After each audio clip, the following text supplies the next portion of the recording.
This is the American Nightmare, Cody Rhodes, and you are listening to Potsy and Tino on the Potsy and Tino Show.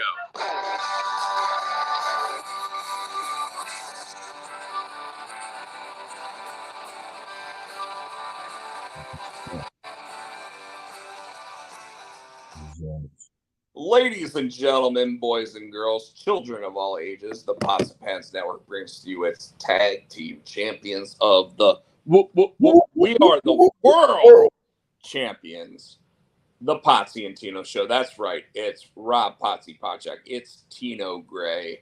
Tino is still making sure things his teeth tonight.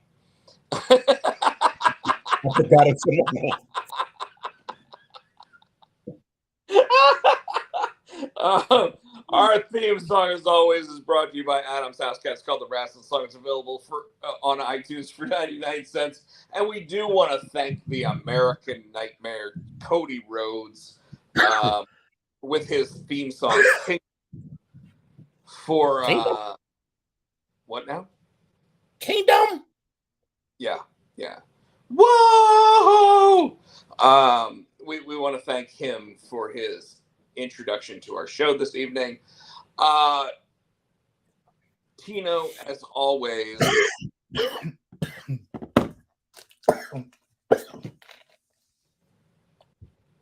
Well, apparently not as always. You good?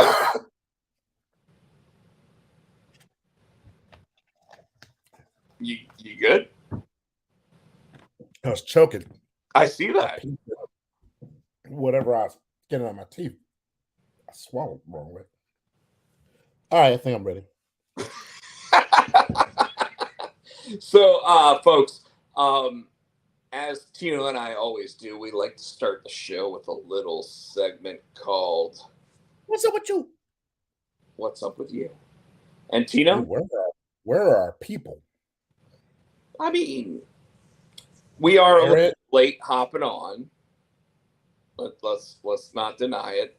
Some of them we were actually skipping this week because we skipped last week. You know, whatever. We were here last week.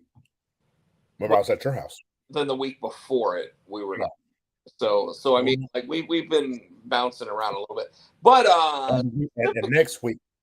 And you know, it's not always about the live studio audience. Sometimes it's about the people that actually watch it after the fact to ask us questions. So, Tino, what's up with you?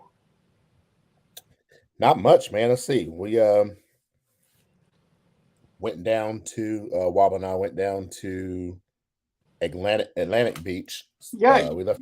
You guys had like a background and everything. Like, no, they put that up there for us. They're like, we got you a background. I'm like, oh shit, that was kind of cool. So we did a private party for like this little block party for this little neighborhood, and we had a blast. They had a blast. Drinks and everybody was just having a good time. So that was fun, but I was glad to get back because I was like, Got back Sunday. You were gone, so I'm like, well, you were invited. I was out of town, bitch. But you were invited. And I was also had to pay gigs, so make money. You could have come down after that. I was down until earlier today. So yeah, I thought you came back. You said you would come back yesterday. No, I did all. I drove back today. So came back Sunday, went and saw Indiana Jones. So everybody's seen that except for me, apparently. Dude, that shit was fucking from beginning to end action-packed. There was no. My wife, who has ADHD, and I'm surprised because she saw it up in New York. They wouldn't see it while they were up there, and it's a 2.5-hour movie. She never sits. She said she was like this. And she was right. It was action-packed from the beginning to the fucking end. There was not a dull moment in that movie. You've got to go see it. All right. It was fucking phenomenal. So did that. Then pretty much Monday,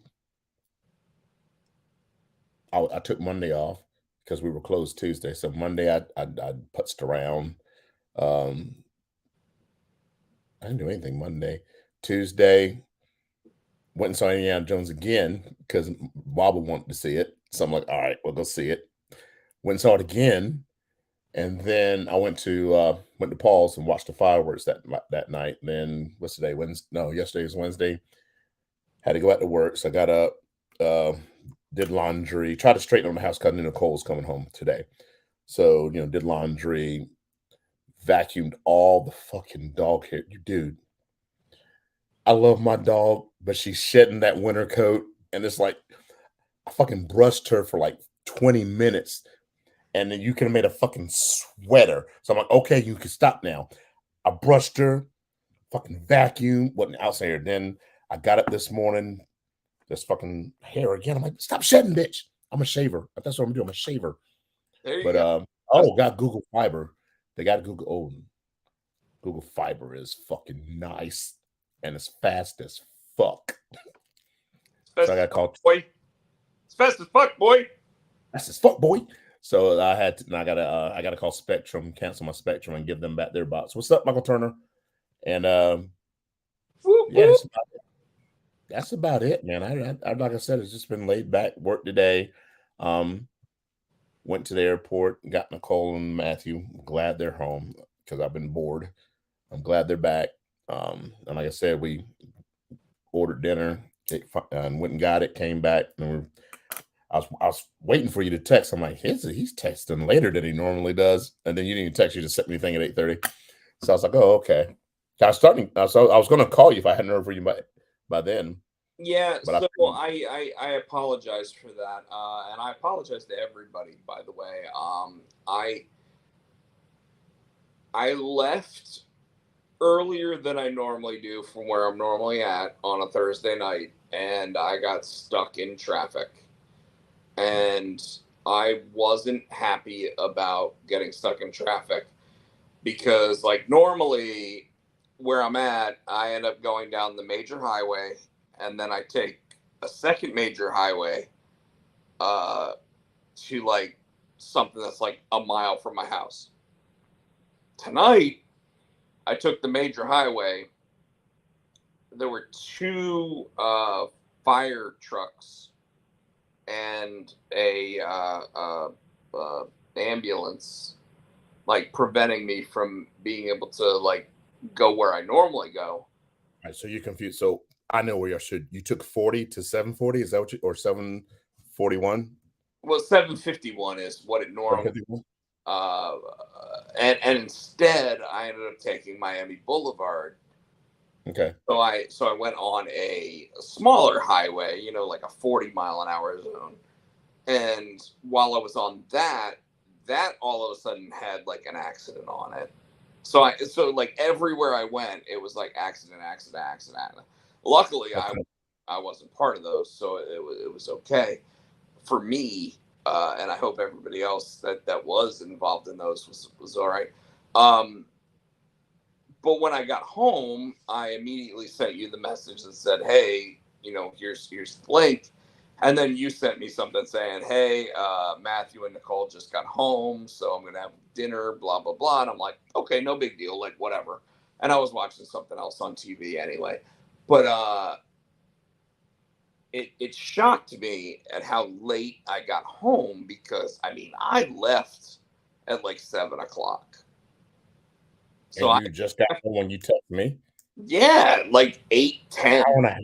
Yeah, dude, it was insane. Like it's never that late for me. Because normally when I come to you, I go down 40, I hit Miami, and then I turn left on the 70. But then I turn at the gas station. I take those back roads.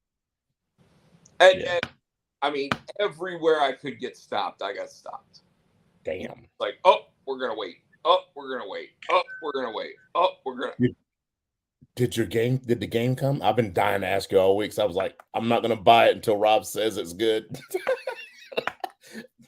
So, folks, what Tino's talking about, and this is what's up with me. My GameStop reward points were running out, and I got told you have until June 30th to use them. So, of course, on June 29th, AEW Fight Forever came out. So I was like, well, shit. I guess that's a good enough reason as any to sit there and use my points to buy that game. Well, I want to talk about the positives and the negatives of the game. Okay. What would you rather hear about first, Tino? Let's get the negatives out the way. All right. So, in terms of negatives, when it comes to AEW Fight Forever, the game is very slow. As in story or as in not responsive. okay. And this is their we gotta keep now. This is their first game. This is the first time, so we're gonna expect some bugs. Right? Or it's just worse than that. Agreed. But like, it came from the people who made like the fucking, so you would think it'd be kind of good. So, okay. So it's made by the people that made WWE No Mercy. Yes.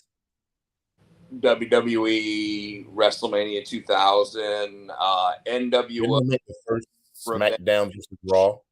No. I mean, yes, but no. Like, okay, I thought the people that made it. So Ukes. Yeah. People that made all of like I said, like the WCW NWO Revenge, WWE WrestleMania 2000. That studio ended up working with another studio to make all the WWE SmackDown games. Right. And most recently, they were used to help make like WWE 2K19. Okay.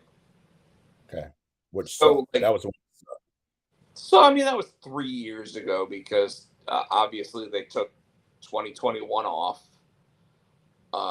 and then they came out with WWE 2K21 or 2K22 and 2K23, right? Which I have because they're fucking awesome. Which have been amazing. We both agree those games are like really top notch in terms of what they've been able to deliver. Yeah. Well, so on the Facebook page, I sat there and said, I'm pretty disappointed with AEW Fight Forever.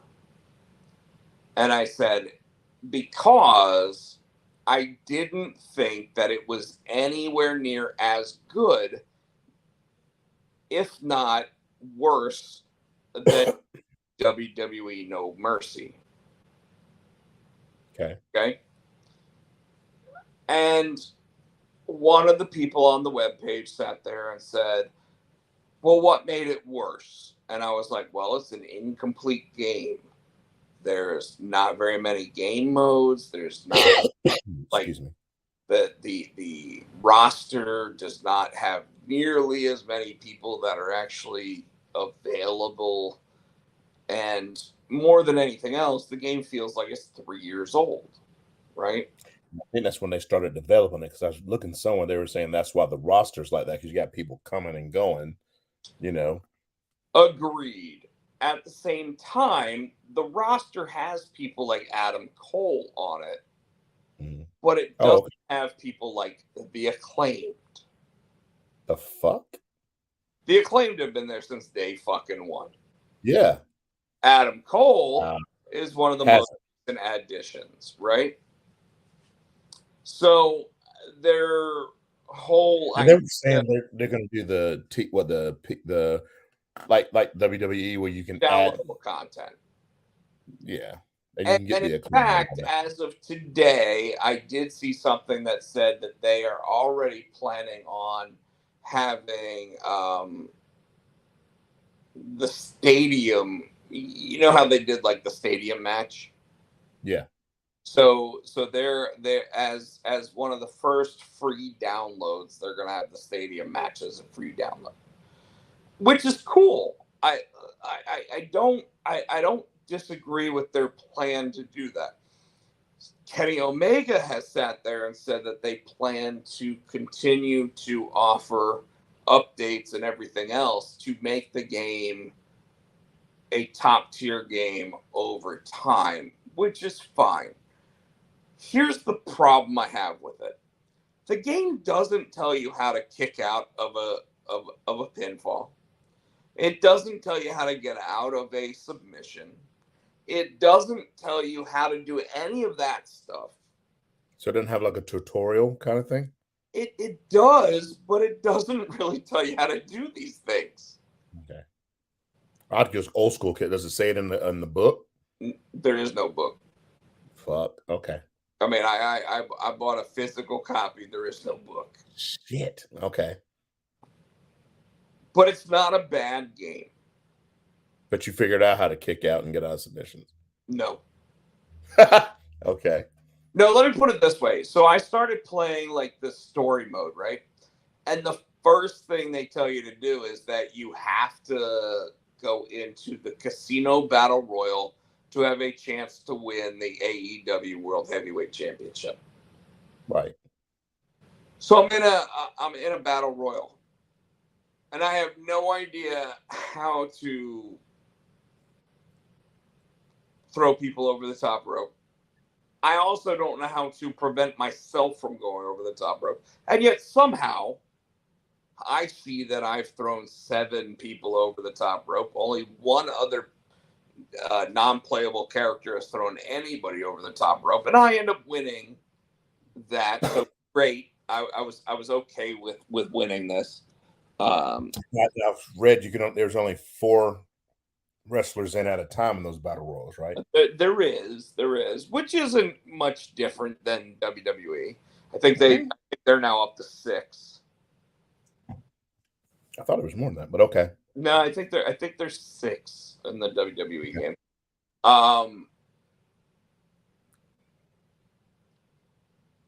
I get it down to the last 3 of us, right? And I keep thinking, shit, I'm gonna lose.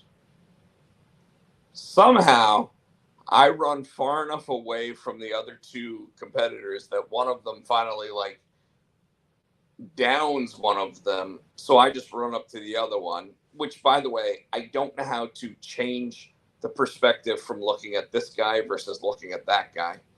I don't know how to do that. I keep hitting buttons. Sometimes it changes it, sometimes it doesn't. So I'm like, well, I guess that's not necessarily the button that does that. and I end up knocking out the second to last guy, so it's just down to me, and it's me as I was Adam Cole, baby.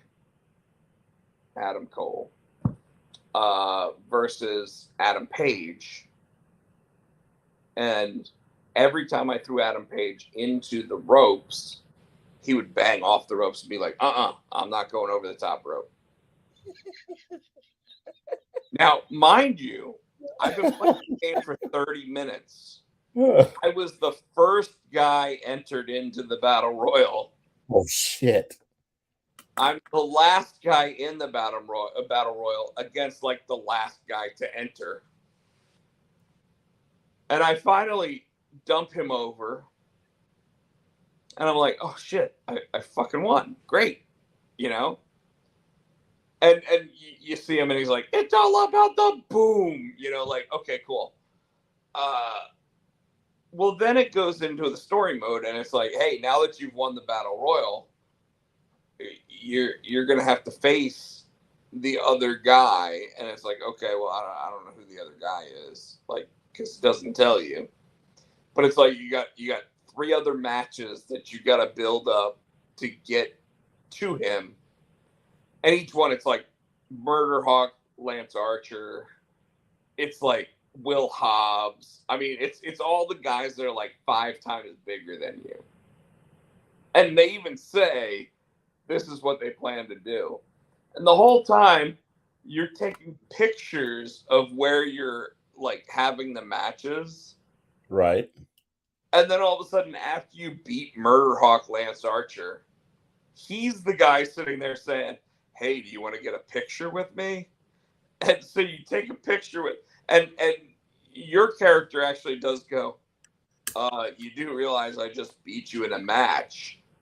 And he's like, yeah, but that doesn't mean we can't be friends. And it's like, oh my God, really? Oh no, it's cheesy. It's super cheesy. So here's my ultimate feelings on the video game. You didn't say the good. You did the negatives. You knew the positives. It's easier to play You have to think that hard. than WWE. No, I'm not thinking very hard. It's easier to play than WWE, and their whole statement of it's easy to play for beginners, but it's hard to master for fighting game fans is very true. Wait, what?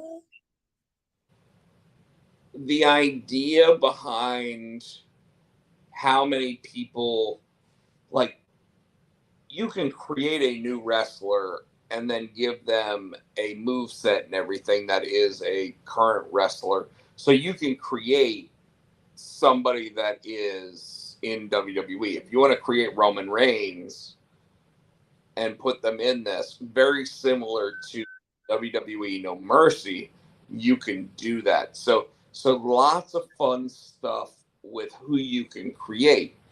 The downside is, even to that, is that there are people that should be in the game that you can create that are not in the game.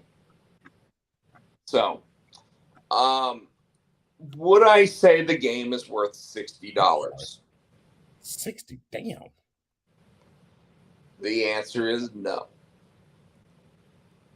Now it sound like If this game were to have come out at $30 in the state that it was delivered, so in other words, not needing any updates or anything else, and that's just how you get it. For $30, I would say it's worth it. Very similar to how oftentimes I sit there and go, well, if you look at what AEW programming is offering on TNT versus what WWE program is offering on this channel, blah, blah, blah. Yeah, it kind of feels like, and honest to God, Tino, let me put it this way. Do you know what SmackDown did last Friday in terms of total viewership? I told you I don't. You keep up with that. You're that guy. I'm not. 2.5 million viewers. Do you know what? And I'm going to assume you don't know. Do you know what Dynamite did last week? No. 800,000 viewers. And we knew SmackDown was more established, but I think a lot of it too, it was going into that Money in the Bank pay-per-view too. Sure. You go home though. Not, I'm not saying that it wouldn't have pulled. It probably pulled more numbers. It still probably would have been well over what, 1 million. It'd have been over that. But I think a lot of it was going to pay-per-view. Monday Night Raw that just happened, which is coming out, and if you want to see, you know, the Fallout, was 1.9 million viewers, which, by the way, is about 300,000 viewers more than it was doing last year at the same time when Vince McMahon was still in charge of creative. So it has increased by 15% in its viewership. SmackDown has increased it by about 25% viewership. Dude, SmackDown is the fucking show. It's back. Remember years ago, and it's like you and I talked about this. This is SmackDown's doing when Paul Heyman was running SmackDown numbers. You remember that? When SmackDown was whooping Raw's ass way back then. Well, it is beating the numbers. And by the way, hello, Chris Barrett. Hope you had a wonderful July 4th.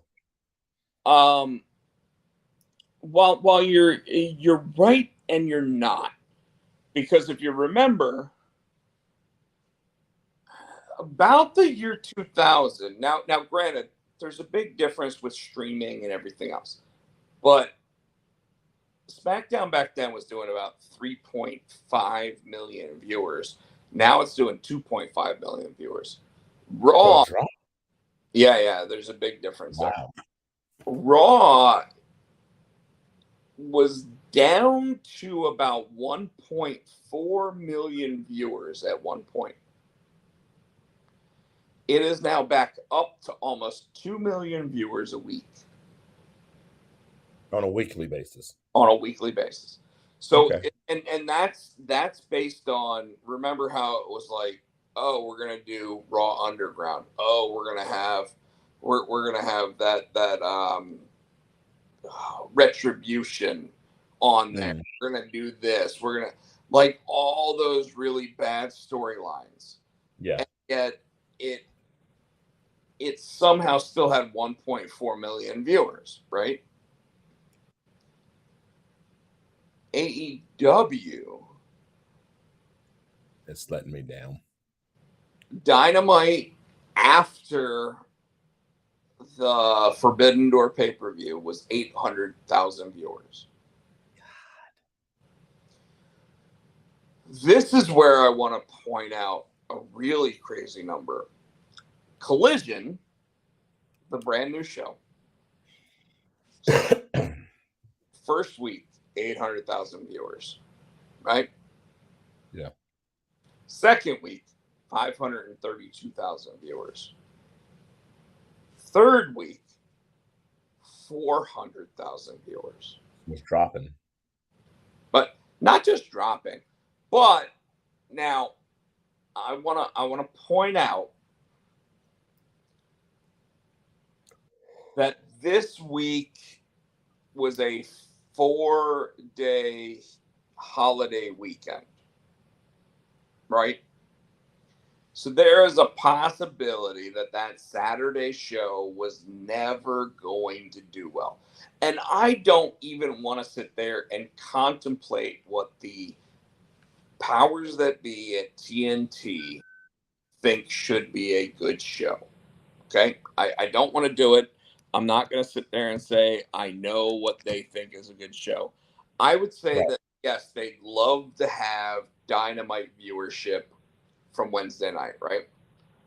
But there is a very strong possibility that they anticipated that nobody was going to be watching 3 weeks in on the July 4th weekend episode of Collision. Am I right? Correct.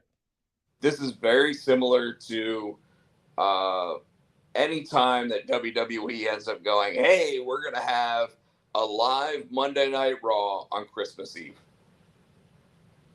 You know what I mean? Like they know it's going to be the lowest rated Monday Night Raw every year. They know it. So I'm not that worried about that. What I am worried about is AEW programming, and we'll talk about this shortly because I didn't even talk about what's up with me.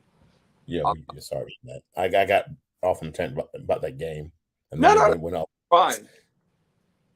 The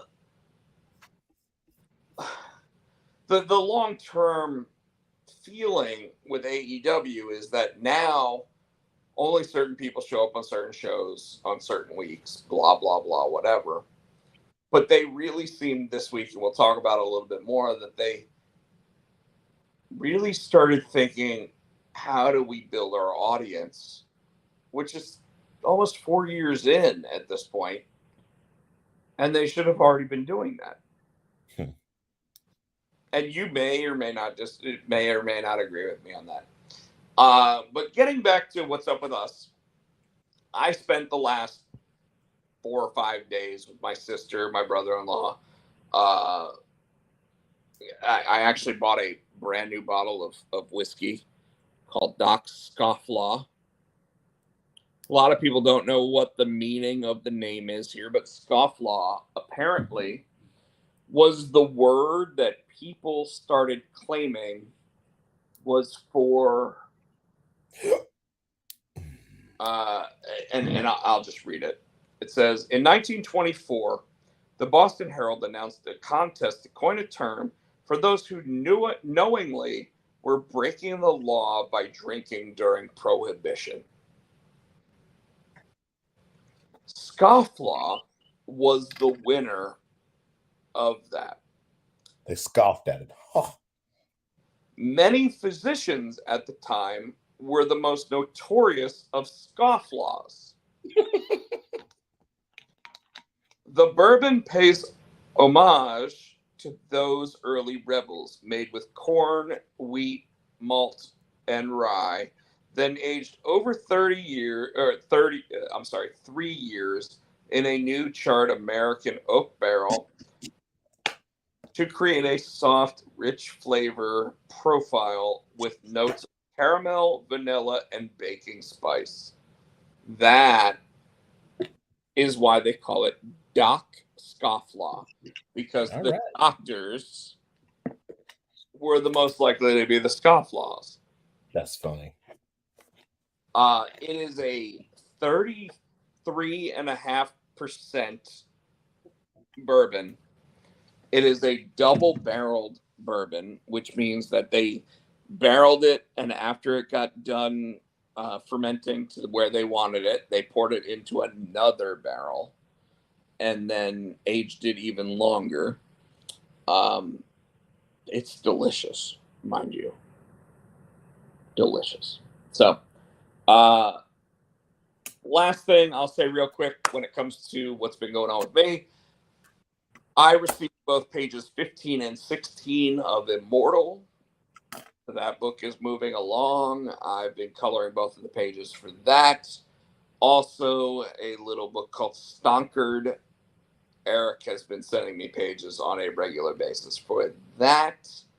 So, worst case scenario, early 2024, I'm going to have at least 3 brand new comic books. That's phenomenal. Hitting the markets. I'm hoping to possibly have at least one of them, if not 2 of them, out this year. So, with that, there we go. Tino, you ready to hit Yeah, let's hit it. The world of professional wrestling? We only got a few things we want to talk about, but the major things. First off, damn it, we got to do a 10-minute. We got to do a 10-second. Oh yeah, hold on. Let me. We should have started the show with this, but you're absolutely right. I forgot. You're right. You got your your timer out. Yep. Well, we want to say rest in peace to Dross. He was only 54. I didn't realize he was that damn young. He's 4 years older than me. We're gonna call him Pew. All right. So this is for Dross.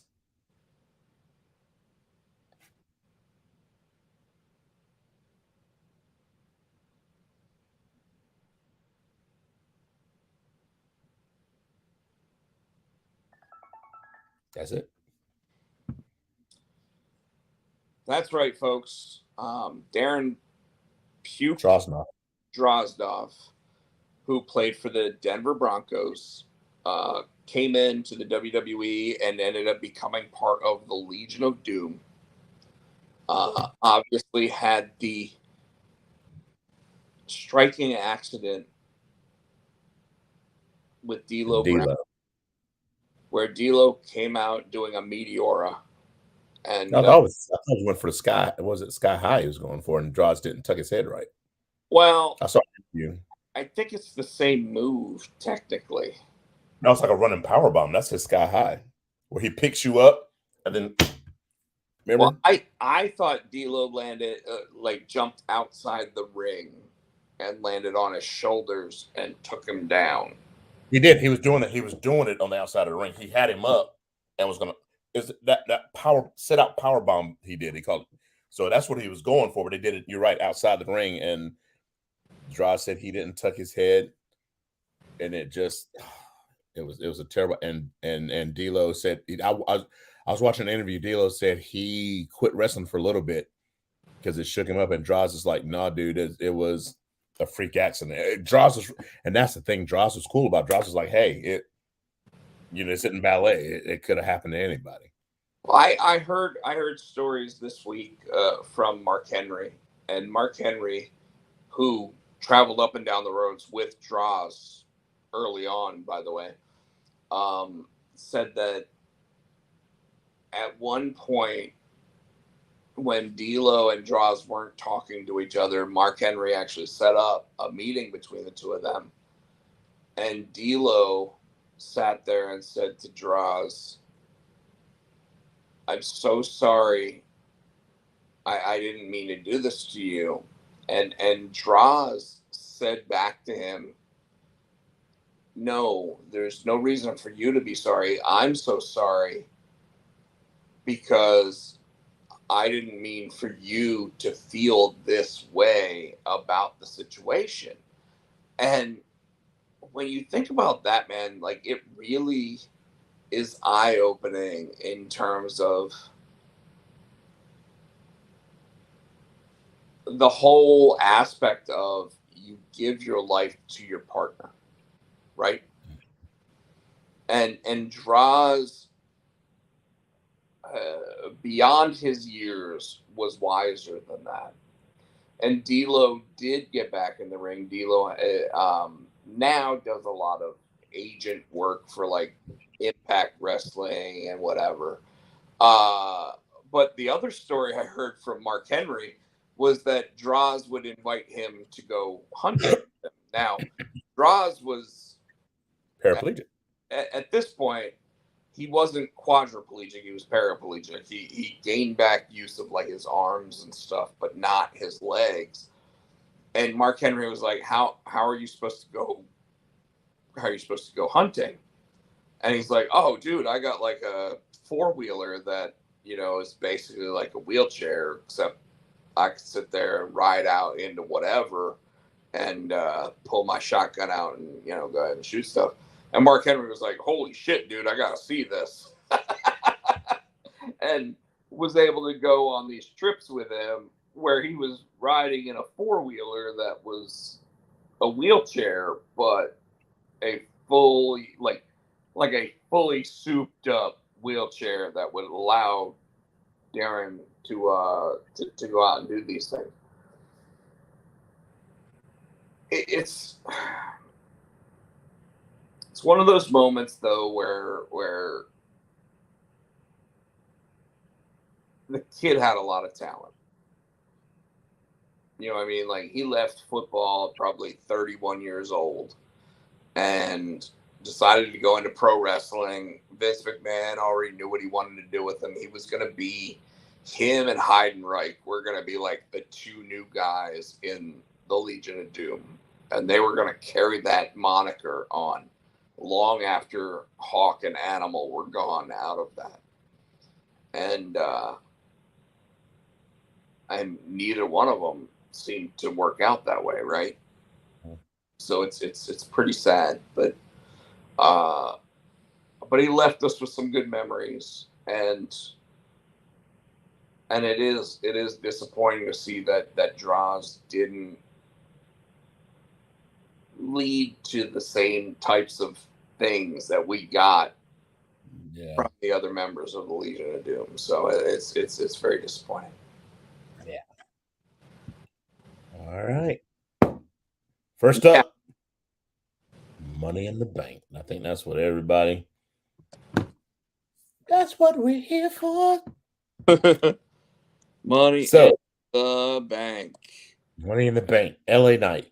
Shinsuke Nakamura. Logan Paul. Ricochet. Santos Escobar. Butch, who's always going to be Pete Dunne to me. Butch is such a fucking stupid name.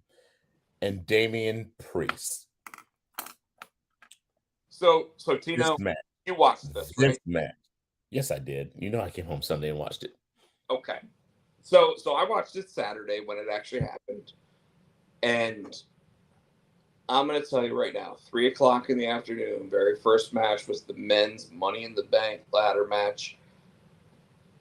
And they announced Ricochet, he got a pop. They announced Shinsuke Nakamura. They cheered his song like they did Seth Rollins, right? And I was happy for it. Like hearing Right. going, ah, ah, ah, like I was totally down for all of it. The match started, everything was going on.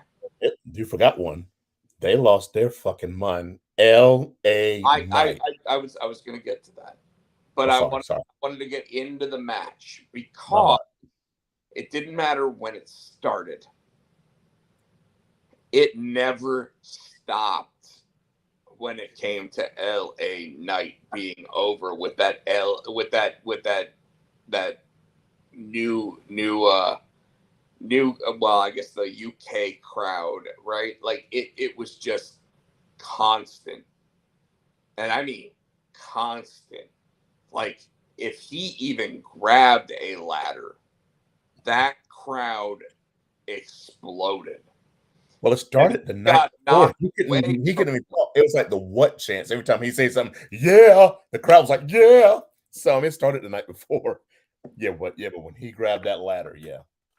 but I mean it got even crazier. It went to the point where like every time he got knocked away from the ladder, that crowd booed the shit out of everybody. My favorite is when he would when somebody would hit him, boo, hit somebody, yeah, boo, yeah.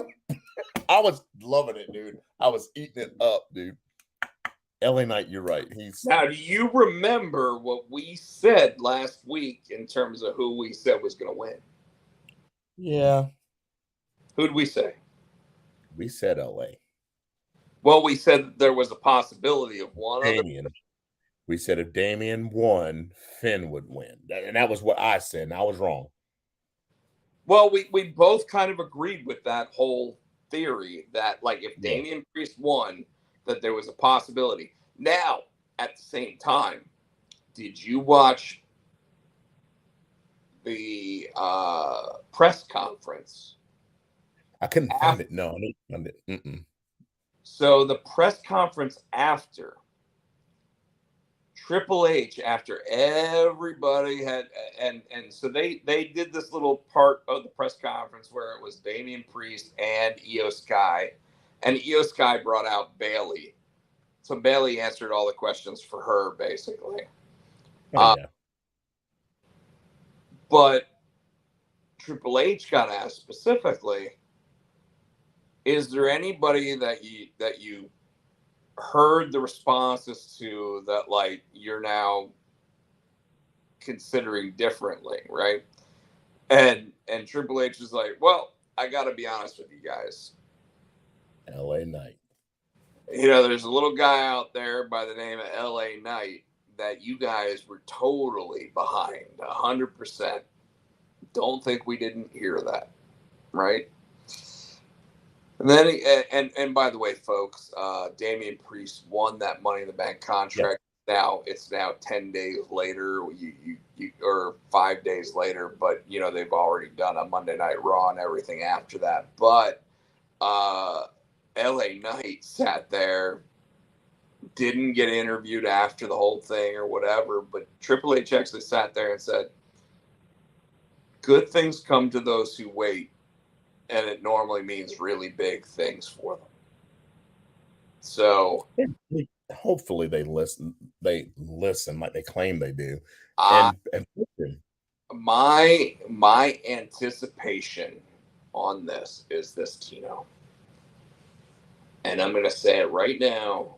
And Chris Barrett, go ahead and record this. Michael Turner said they say LA Knight will beat Austin for the U.S. title, and that's all well and good. I'm looking for a world U.S. title. I don't know. I'm looking for a world. So go ahead, tell me what you're saying. I would anticipate that come WrestleMania time, Cody wins the Royal Rumble again so he can finish his story. And he'll finish the story at WrestleMania 40. But that still means that there's the World Heavyweight Championship needing somebody to go against either Damian Priest or Seth Rollins, right? And I would anticipate that that means that L.A. Knight, he's on SmackDown though. They'd have to put him in the Raw somehow. Yes. Okay. And here you go. You ready for this? All right. Cody is a Raw superstar, right? Mm-hmm. So when it comes to Cody saying he wants to go after Roman, Roman is a what superstar? SmackDown. Okay. So wouldn't that mean that a SmackDown superstar should be allowed to face a Raw superstar for the True. And don't sleep on the idea that you'll have 3 and 3 in terms of the Elimination Chamber, right?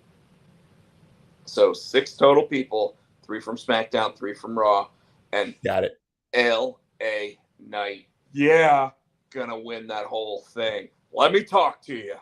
That's the way we do it, right? Okay. So, and I'm saying it right now. When it comes to WrestleMania next year, that's when L.A. Knight gonna get his comeuppance. Got it. Okay. So there we have that. Ladies, Money in the Bank, Trish Stratus. Wait, don't you? I just figured I'd go right into the other big ladder match. Unless you want to stick to the script. Go ahead. You have we it. Can. Yeah, we'll skip to because what's next was the women's tag match, which surprised the shit out of me, and I think it surprised the shit out of a lot of people. I think it surprised everybody. Because now, when you read all the things that came about, makes a lot of sense. But go ahead, Tino, break it down for everybody. We thought, you and I both said, we thought, there's no way they're taking these titles off of Ronda and Shayna, especially since Ronda, she's got a push and or she's got some pull and da. So we're like, okay, that's not going to happen. And this was actually a good match. Liv and Rodriguez held their own. It came down to Shayna was making a comeback. She had Liv almost like in a submission hold and somehow managed to be back into her corner, and Ronda tagged herself in.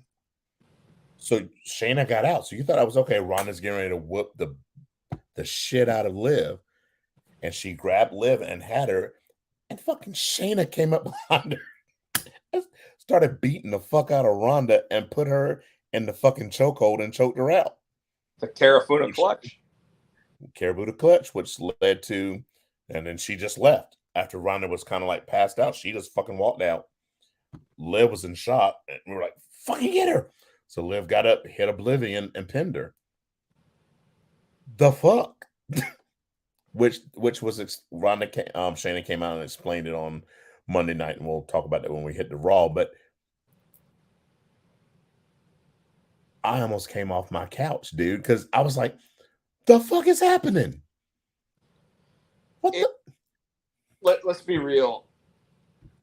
It is probably the most shocking moment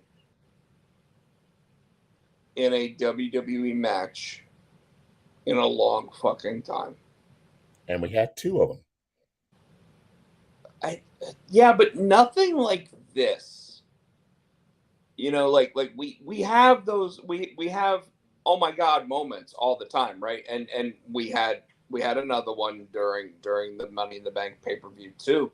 But when was the last time we saw a match basically just have somebody like what looked like going off script. Now, we've obviously learned that wasn't the case, but none of us, nobody expected that. Michael Turner's right. Michael's like, even Liv was like, what the look on her face? She was like, what the fuck? Yeah, I mean, her and Raquel were both like, guess I better go ahead and hit her with a finisher, and because if you notice, Shayna didn't leave Ronda completely out. Yeah. He left her with the ability to still defend herself. But nobody at that point expected Ronda to be able to take on a former NXT Women's Champion and the woman that actually beat her for the WWE SmackDown Women's Championship last year, right? Like I said, probably the most shocking moment because nobody expected Shayna to turn on Ronda there. Yeah. So, and I was almost thinking a different moment, but I think I know what moment you're talking about, and we'll obviously get to that. So, next, all right, Gunther and Riddle. We knew, and but I don't like the fact that they played on Riddle's foot injury. I mean, because I guess that was to keep him strong, but you knew that he wasn't going to beat Gunther anyway. So why? You know what I mean? I think that it is just extending the punishment to Riddle for failing a drug test. Okay. I think that Riddle knows that he needs to build himself back up. I think part of everyone else is we believe that Randy Orton's coming back, which means RK Bro might get another run. But more than anything else, I think this is signed, sealed, and delivered on the whole idea that, like, if you fail a drug test, even under Triple H, you're not gonna be pushed to the level like you'll still keep your fandom, but you're not gonna go over even in a storyline where you probably should have. And I don't think that Riddle should have gone over Gunther. Don't get me wrong. I think I've been saying that long enough at this point. But well, do you think the guy that came back is going to go over Gunther? We'll go ahead and say who it was.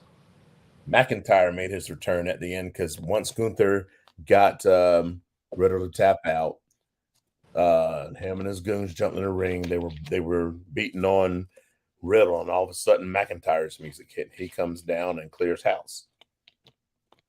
So, do I think McIntyre beats Gunther at SummerSlam? No.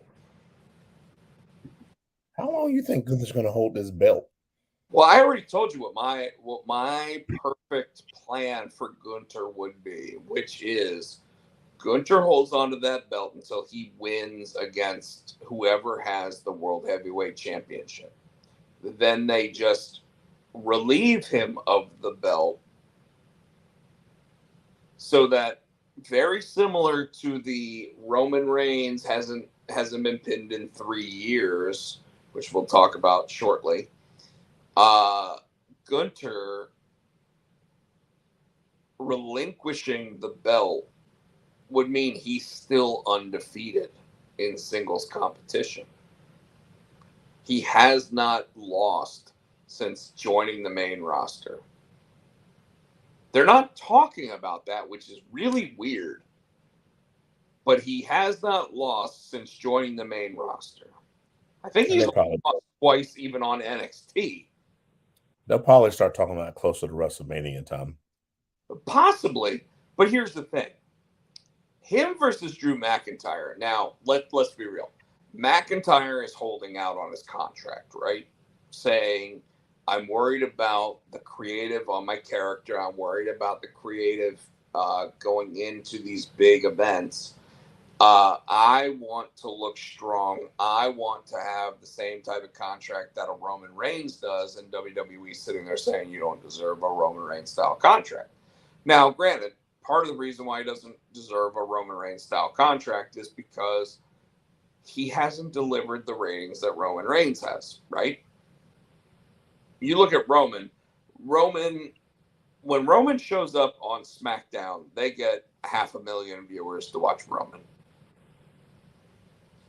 He's the only guy like that, except for maybe The Rock and Stone Cold, that get that at this point. Look what Michael Turner said. That's what I had said before too. Yeah, no. I agree. And you're totally right. When it comes to Drew is probably.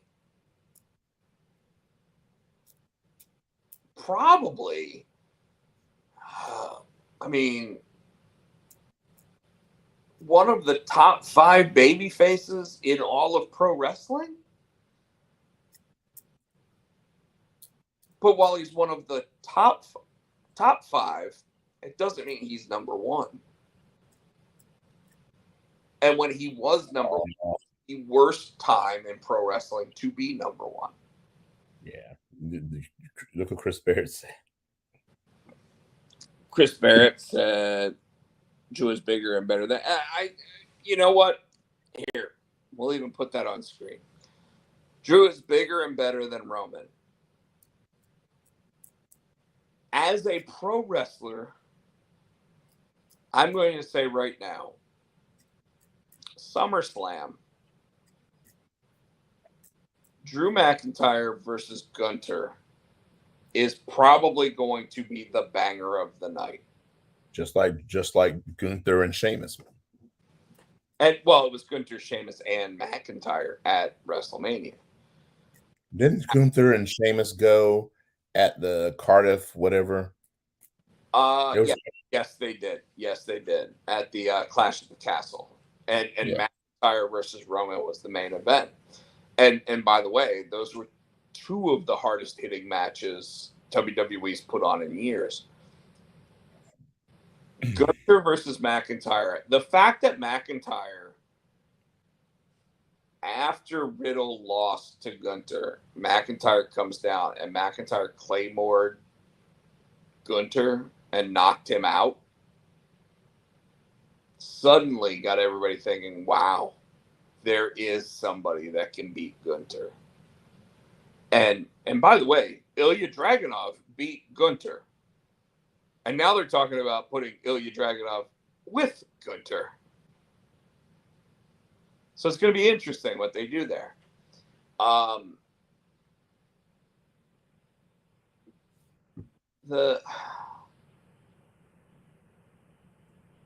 It's one of the few stories that can really enhance both guys, right?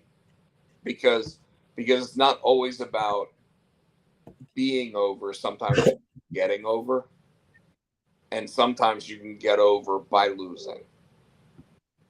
And a match between Gunther and Drew, both of them can get over in that match, no matter who wins. All right. So next.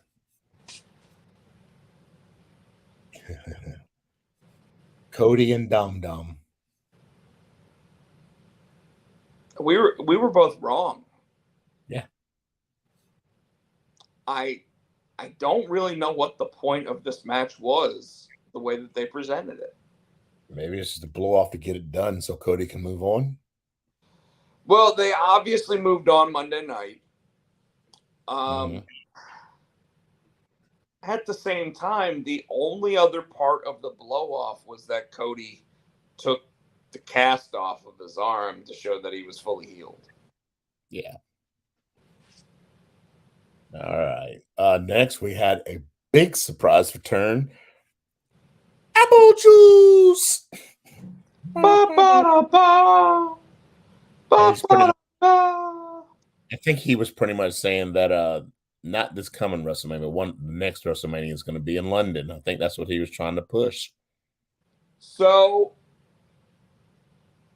I watched, like I said, I watched the press conference afterwards, and Triple H directly spoke on this moment, and he said, "Let me speak on this firmly. We want to do everything we can to really bring a WrestleMania to the places that deserve it the most, right?" He said, "Let me also state that sometimes people that have outgrown the WWE, like John, just feel the need to feel the electricity of a crowd. And there's no other place that you can get that than in a WWE ring." And John wanted to get on a plane. John didn't have anything going on. He showed up and he said, "Hey, do you mind if I go out there and talk to the crowd?"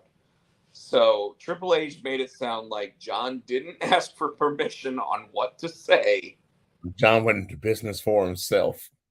John went into business for himself. However, obviously there was an angle played out between him and Grayson Waller where Grayson Waller sat there and said, "John, why would you want to do WrestleMania in England where it's cold and wet all the time when you could do it where women are always in bikinis and everything else in Australia? And I'll even make sure that we do the biggest Grayson Waller effect of all time, guest starring John Cena, and I can make sure that you get approved to be there at the show," which by the way I thought was amazing. And this obviously led to what will probably play out: John Cena's match at the next WrestleMania, WrestleMania 40, Grayson Waller versus John Cena. Okay. I would have hoped that this would have led to John Cena versus Grayson Waller at SummerSlam, but I kind of think that they're going to go Grayson Waller versus Edge. All right. But here's where that gets interesting, Tino, and this is something you and I have already talked about: is how much the WWE is backing Grayson Waller. The names I just mentioned, obviously, he had that run in with Shawn Michaels. He's had a match against Johnny Gargano, who is a Triple H and Shawn Michaels guy. Now all of a sudden he's having, in front of 22,000 people, he's having a moment with John Cena. And then Friday he's got a moment with Edge in Madison Square Garden, the most famous arena in the world. By the way, 1 week before they come to Raleigh, North Carolina. And 3 weeks before SummerSlam. So I'm sitting here going, shit, I might really want to go to the Raleigh road to SummerSlam, because even if it's just the secondary moment of Edge versus Grayson Waller, it kind of feels like that's leading to a match. Could be. As to I'm sorry, but as to the WrestleMania in London thing, Triple H did say there's a lot of political factors that go into that. There's a lot of things that go into it. Ideally, though, the way that crowd was during this entire event would make me believe that at some point the WWE is going to look internationally for WrestleMania. And I think more than anything else, that statement was asked during that event specifically because AEW is now at 74,000 tickets. I was about to say they haven't been there. They should do it in Wembley Stadium. They haven't been there since that SummerSlam. They probably won't do Wembley just because they don't want to have a moment where they don't do as many tickets as their competition. But if they're do new soccer stadium or anything else, I could totally see them doing it at whatever the biggest possible arena / stadium is. Probably O2, where they were for Money in the Bank. Well, no. O2 is only 20,000 people, though they did say that in an arena-style place, that was the highest grossing building they have ever done. So when it comes to a 20,000 arena, that was the highest grossing arena they have ever put a show on it. Ever. No. So all right, that's what's crazy about it. All right, I'm sorry. Let's go. The women's Money in the Bank. You want to talk about that earlier. So that's Bayley, Becky, Selena, Io, Trish, and Stratus. Now, Michael asked earlier, do you think the right woman won the women's money in the bank? I say yes. Because, and I think we talked about this, Trish is still, she's not sticking around, so it wouldn't make any sense for her to win it. Zoe still not quite, I can see her down the line, but I think it's too soon for her. I think Bayley doesn't need it. Becky doesn't need it. So I said my picks were either going to be Zelina or Io, but I really thought it was going to be Io because they've already started a mini program with her and Asuka. So I do want to speak on the Trish thing. We can sit there and say all we want that Trish isn't sticking around, except Trish has been around since before WrestleMania, and she's still there. That's half a year at this point. Yeah. And she's going to be there through SummerSlam. So I don't think she'll be here through WrestleMania. And by the way, she got her nose broken at Money in the Bank. Yes, she did. All things, and it's the second time she's had her nose broken in a WWE ring, by the way. My point there is that she's having fun. Yeah. I just don't know if she's around till WrestleMania, I guess is what I was saying.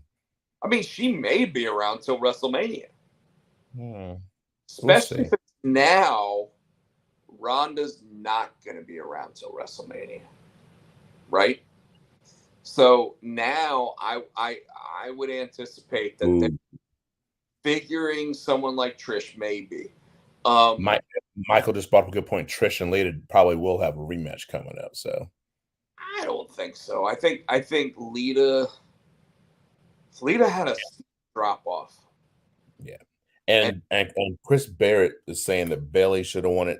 I don't think so. I think they needed to have fresh. Bayley's had it too many times. They need to, and I'm not saying Bayley can never have it again, but I think it's time to put that on someone new, someone fresh. Like I said, it's too soon for Zoe, but I was thinking Zelina came close, and Io would be fucking phenomenal. Which so that's why those two ladies were my choices.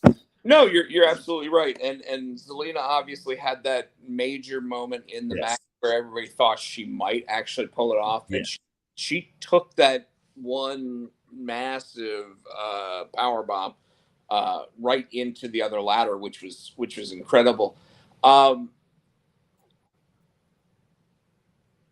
Ideally, Io was the only possible winner. Now, I do want to point out with Bayley, I think the way that the crowd reacted to Bayley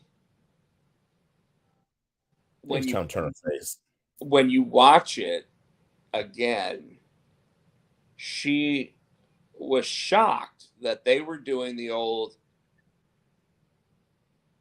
we Bailey, we my my girl, girl. and she kept looking at the crowd like, what? And then she told him to shut up. So then she had to go back into hill mode. Shut up. Well, she But did, yeah, but she seemed taken aback and out of place by it, yes. which I think ultimately caused her to lose the match. At the same time, she didn't need it. Becky didn't need it. Trish didn't need it, which meant Zoe Stark, Io Sky, and who was the other Zoe one? Stark. Zoe And Stark. were the only ones that truly should have been marked for possible victory there. And like you already said, I mean, like Zelina did everything she could to make the most of her limited spots. I don't know how she walked out of that arena. I mean, she looked like she was literally broken in half. But Io has the best story involved anyway, because by handcuffing Becky and Bailey in between, and then climbing over not even climbing over the other woman, but climbing over Bailey to win the Money in the Bank briefcase. Like, that is going to set somebody off. Yeah. So, okay. Next up.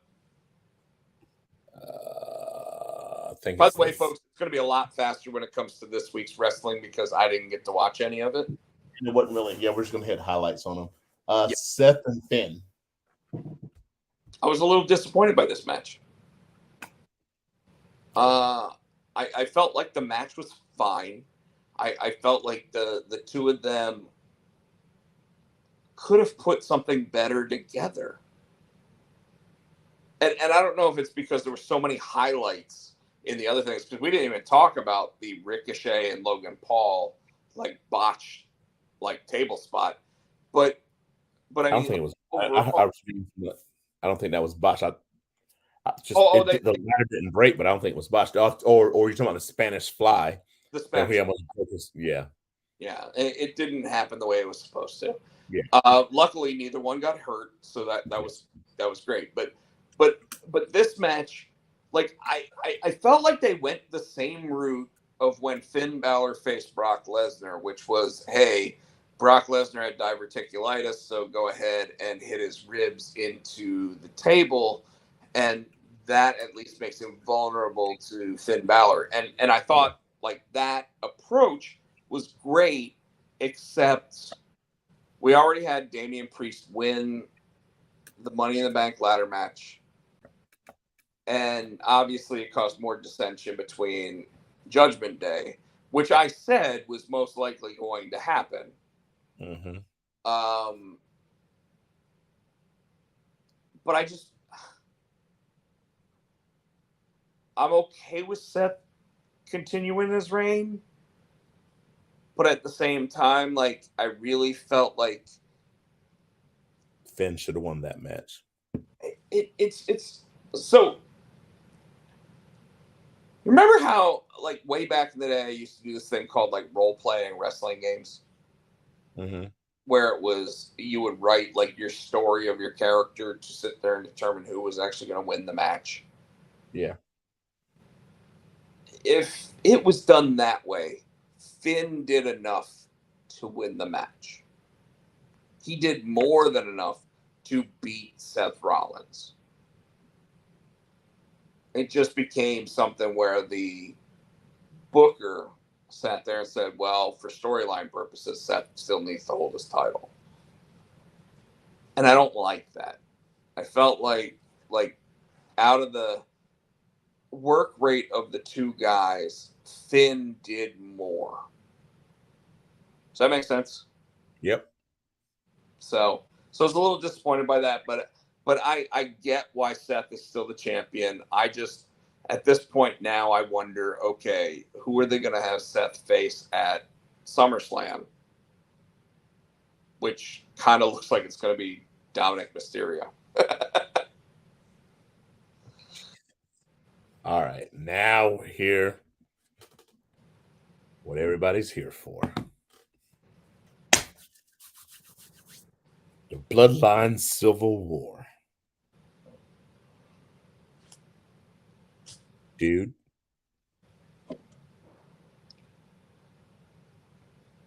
This match was just this match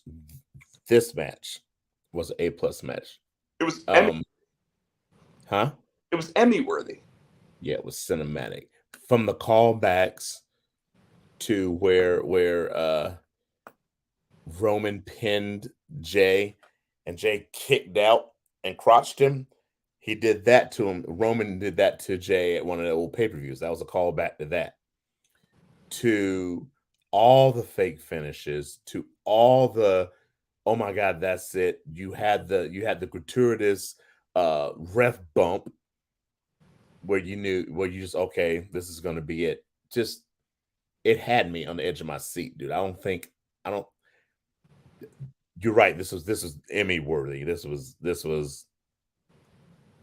everything. It'll never get credit for being Emmy worthy, because it won't ever be up for your consideration for an Emmy. Yes.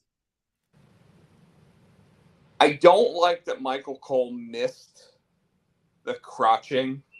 Yes. I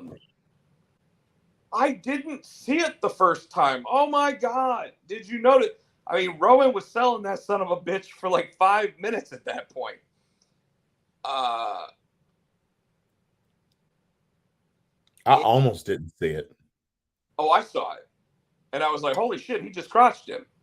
Yeah. And then it took them 5 minutes to announce that happened. Yes. Roman losing his first, being pinned for the first time in 3 years. There's two things I want to say about that. Go ahead.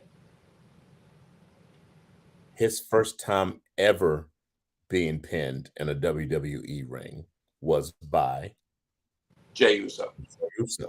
Yeah. And him losing this time, first time in 3 years being pinned by Jey Uso. Like I said, the callbacks, everything about this match is perfect. I'm sorry to interrupt you, but I just want to I want to say Jey was the first one to pin him ever in a WWE ring.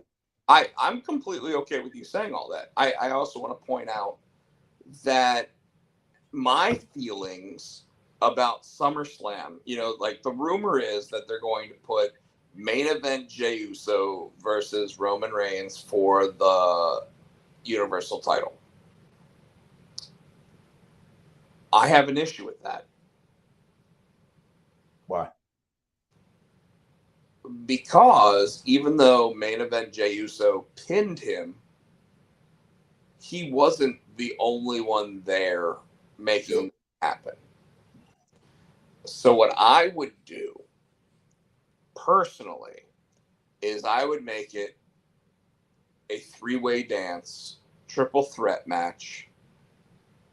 Jimmy Uso, Jey Uso, and Roman Reigns for the world for the Undisputed Championship. And here's why. Because you get the Usos sitting there really putting everything together for most of the match. And just when you think that Roman's going to lose, you get another caveat to this whole bloodline storyline. And that would be both of the Usos want that Universal Championship.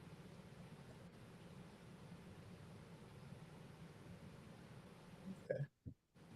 And yes, the match would go on 7 to 10 to 15 minutes too long, which apparently was the statement that has been made by guys like Jim Cornette talking about that Civil War match. But I'm going to tell you, It needed that space to breathe, dude. That match was I awesome. watched that movie from the edge of my chair the entire match and was like, God, I wish someone was here sitting next to me so I could be sitting there like slapping them in the arm and talking to them about like what we just saw the whole fucking time. They killed it, dude. And you know, I don't know if you know this or not, but backstage there was plenty of talk in that room of who's going to win this match. There was plenty of talk that Roman should not be pinned until he is going to lose the title. And one man made that decision, and it wasn't Vince McMahon this time. It was Triple H. And Triple H said, if we do it right, no one's going to care about whether or not he lost this match against his cousins before he loses his first singles match against whomever. Yep. And Michael Cole's statement alone was so perfect when he sat there and said, he's not infallible. He's human. Exactly. And I loved it. I loved every minute of it. And seeing and then I sent you a TikTok, and what did Roman say to Jey Uso as he got pinned? I love you. Just like when The Rock pinned Stone Cold Steve Austin and Steve Austin said to him, I love you. Yep. Pretty amazing. All right. So Yeah, that was the pay-per-view. What else we got? Monday Night Raw. We can fly through these. I think there's only key points I want to hit on the Monday Night Raw. And I think that's the only key point that I want to hit, because I think that's the only. I want to hit another one, but Shayna Baszler. Well, the first thing that happened was Seth was in the ring. He was celebrating. He was gloating. Kingdom hit. Cody came down, and right before Cody got ready to start talking, and Cody fucking dropped his mic down and ran up and met him halfway up the ring. Oh, and Brock. Yeah. He hit Brock. Brock had his ass a little bit, but when he got him in the ring, he hit him. I think he got him with Cody Cutter.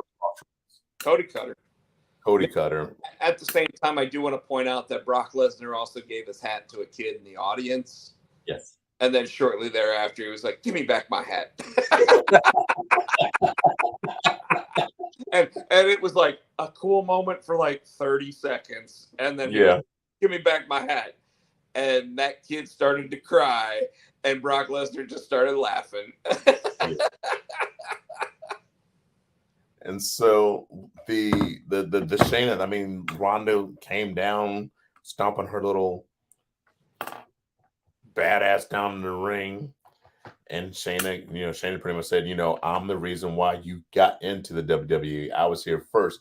I scratched, I clawed my way to the top, and you just walked in the back door. And as she pretty much said, I'm the only one here that can stop you. I'm the only one here that can shut you up. And it's true. Ronda couldn't argue that. So I think question to you, Tino, is who's the baby face? Shayna. Is she? You hear that pop? So I think okay, so Chris Bear, Michael, everybody else. Who do you think the baby face is here? You think it would be Ronda because she got turned on by her best friend, but everybody hates Ronda because she's Ronda and she's so I'm better than you and you know it kind of thing. It is a true 2023 moment, because this is one of those times where if this was 1983 and Shayna turned on Ronda, she'd have been booed. Ronda would have been the baby face going into whatever the WrestleMania match was. See, Barrett says Shayna's the face, and Michael thinks Ronda's the face, but no one likes her. So Barrett agrees with me. So who are you saying? Well, You agree? I think that, in fact, I think all four of us actually agree that this really means that Shayna is the baby face. Whether the WWE initially thought she would be or not. But here's the thing. I think Ronda knows what her role is at this point. Shayna has gone on record as to say that Ronda is the reason why they were in the tag team to win titles in the first place. Yeah. And I think that she always knew all along that Ronda wanted to have this one-on-one match. They obviously ran out of time. Story now is that Ronda gave them a hard out date of, I am done on this day, blah, blah, blah. I am not coming back. And I think that led everybody to go, okay, we're at the last possible moment to actually put a decent story together here. And as such, they started it Monday night. Well, I guess they started it Saturday night with Shayna walking out on her after putting her in the Carafuna clutch. But, you know, like, normally this is the type of thing that they would try to build up to. And they just went, fuck it. Just, Shayna, you're a badass. Go fucking knock her out. You know? Go fucking knock her out. And now, like, and let's be real. If this were the UFC and they were training partners and they didn't like each other, after one of them were to get their hand raised and Michael Buffer or Joe Rogan would be sitting there going, all right, Ronda, go ahead and give us the, like, you could picture Shayna Baszler walking in behind her and just clocking her and being like, what are you going to do, Dana? Why don't you set up the next match? Right? Yeah. And by the way, with all of them being owned by the same people at this point, who knows? It very well could start being that way. True. But ideally, yeah. So it's just crazy to think about. The other thing I do want to point out is that Damian Priest did try to cash in his Money in the Bank, and Finn Balor got involved and disqualified Seth Rollins. Why do you think? He wants to be the one to beat Seth. Well, I already said it, and you even told me that you don't think that Finn's going to be the one kicked out of the group. But Finn's going to be the one kicked out of the group. I thought Damian would be the one to get kicked down. I thought they'd turn on Damian. I don't think so. I think so. Okay. The last thing I want to mention about Raw. Normally I would sit there and want to say something about Kevin and Sammy, but ideally this week, Natalia, the Boat, the best of all time, with her 6 Guinness Book of World Records, had a fucking banger against Rhea Ripley. Yep. At 41 years old, this woman, on a weekly basis, still proves that anytime you let her have the opportunity to shine and put over her opponent, she is the best at what she does. Yes. And no one else is even close. So there you go with that. Next up. Right. Let's run to the NXT. Couple of things. One thing what I want to talk about. Yeah. So Mustafa beat Tyler Bate, and after that match, he's thrown out the challenge for the Great American Bash to Wesley for the North American title, which I think will be a good match. Oh, it'll be a good match. I'm gonna let you talk about, because that's the next one thing I want to talk about. I'm gonna let you talk about it. Well, what else is there to talk about? Because I think this is a bigger thing than the rest of the episode. Are you talking about the underground match? You know what I'm talking about, yeah. So that no, that's not the biggest thing. I want that loser leaves NXT match. Oh, okay. The second biggest thing. You're absolutely Creed brothers and the Dyad. For a while, I thought Well, damn, the Creed brothers are going to stay. I think. Remember, we talked about this. And I stated the Creed brothers would lose, and they would probably get called. And well, not probably. They will get called up to the main roster. Without it. So it'll probably be a few weeks before they get called up. But yeah, but for a minute there, I thought the Diet was gonna lose. I thought the Creed brother. I'm like, damn, Creed brothers are staying. I want to point out that Bleacher Report gave this match an A+. They give it. I'm looking at it now. I give it an A. So I'm on the Bleacher Report. They gave it an A. I'm pretty sure they gave it an A+. I'm looking at the BleacherReport.com, the results.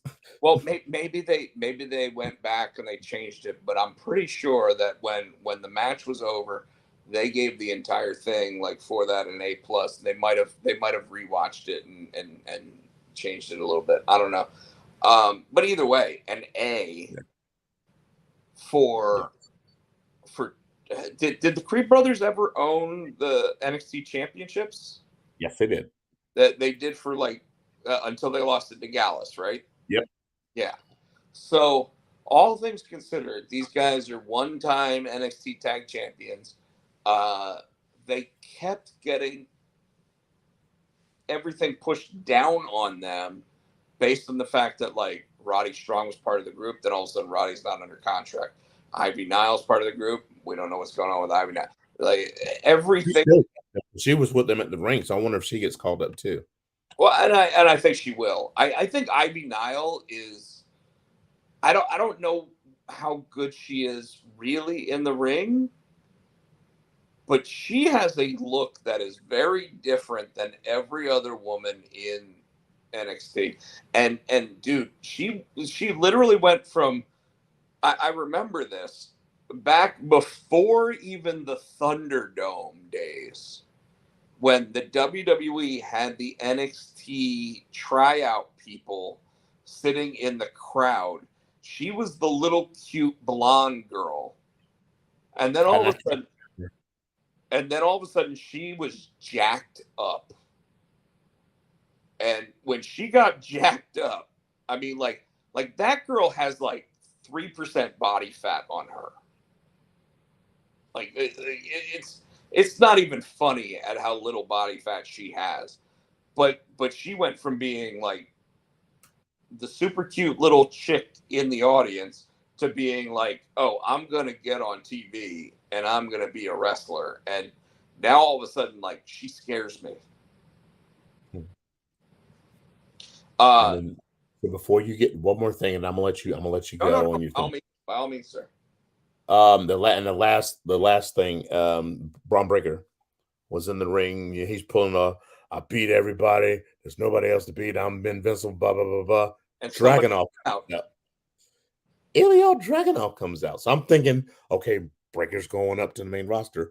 Apparently not yet, because he's got to fucking face Dragunov.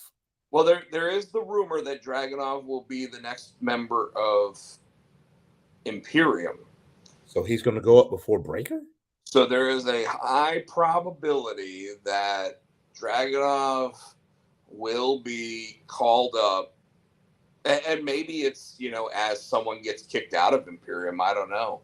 Because obviously, like, Giovanni Vici, can't stay healthy. And yet, is a hell of a worker. Don't get me wrong.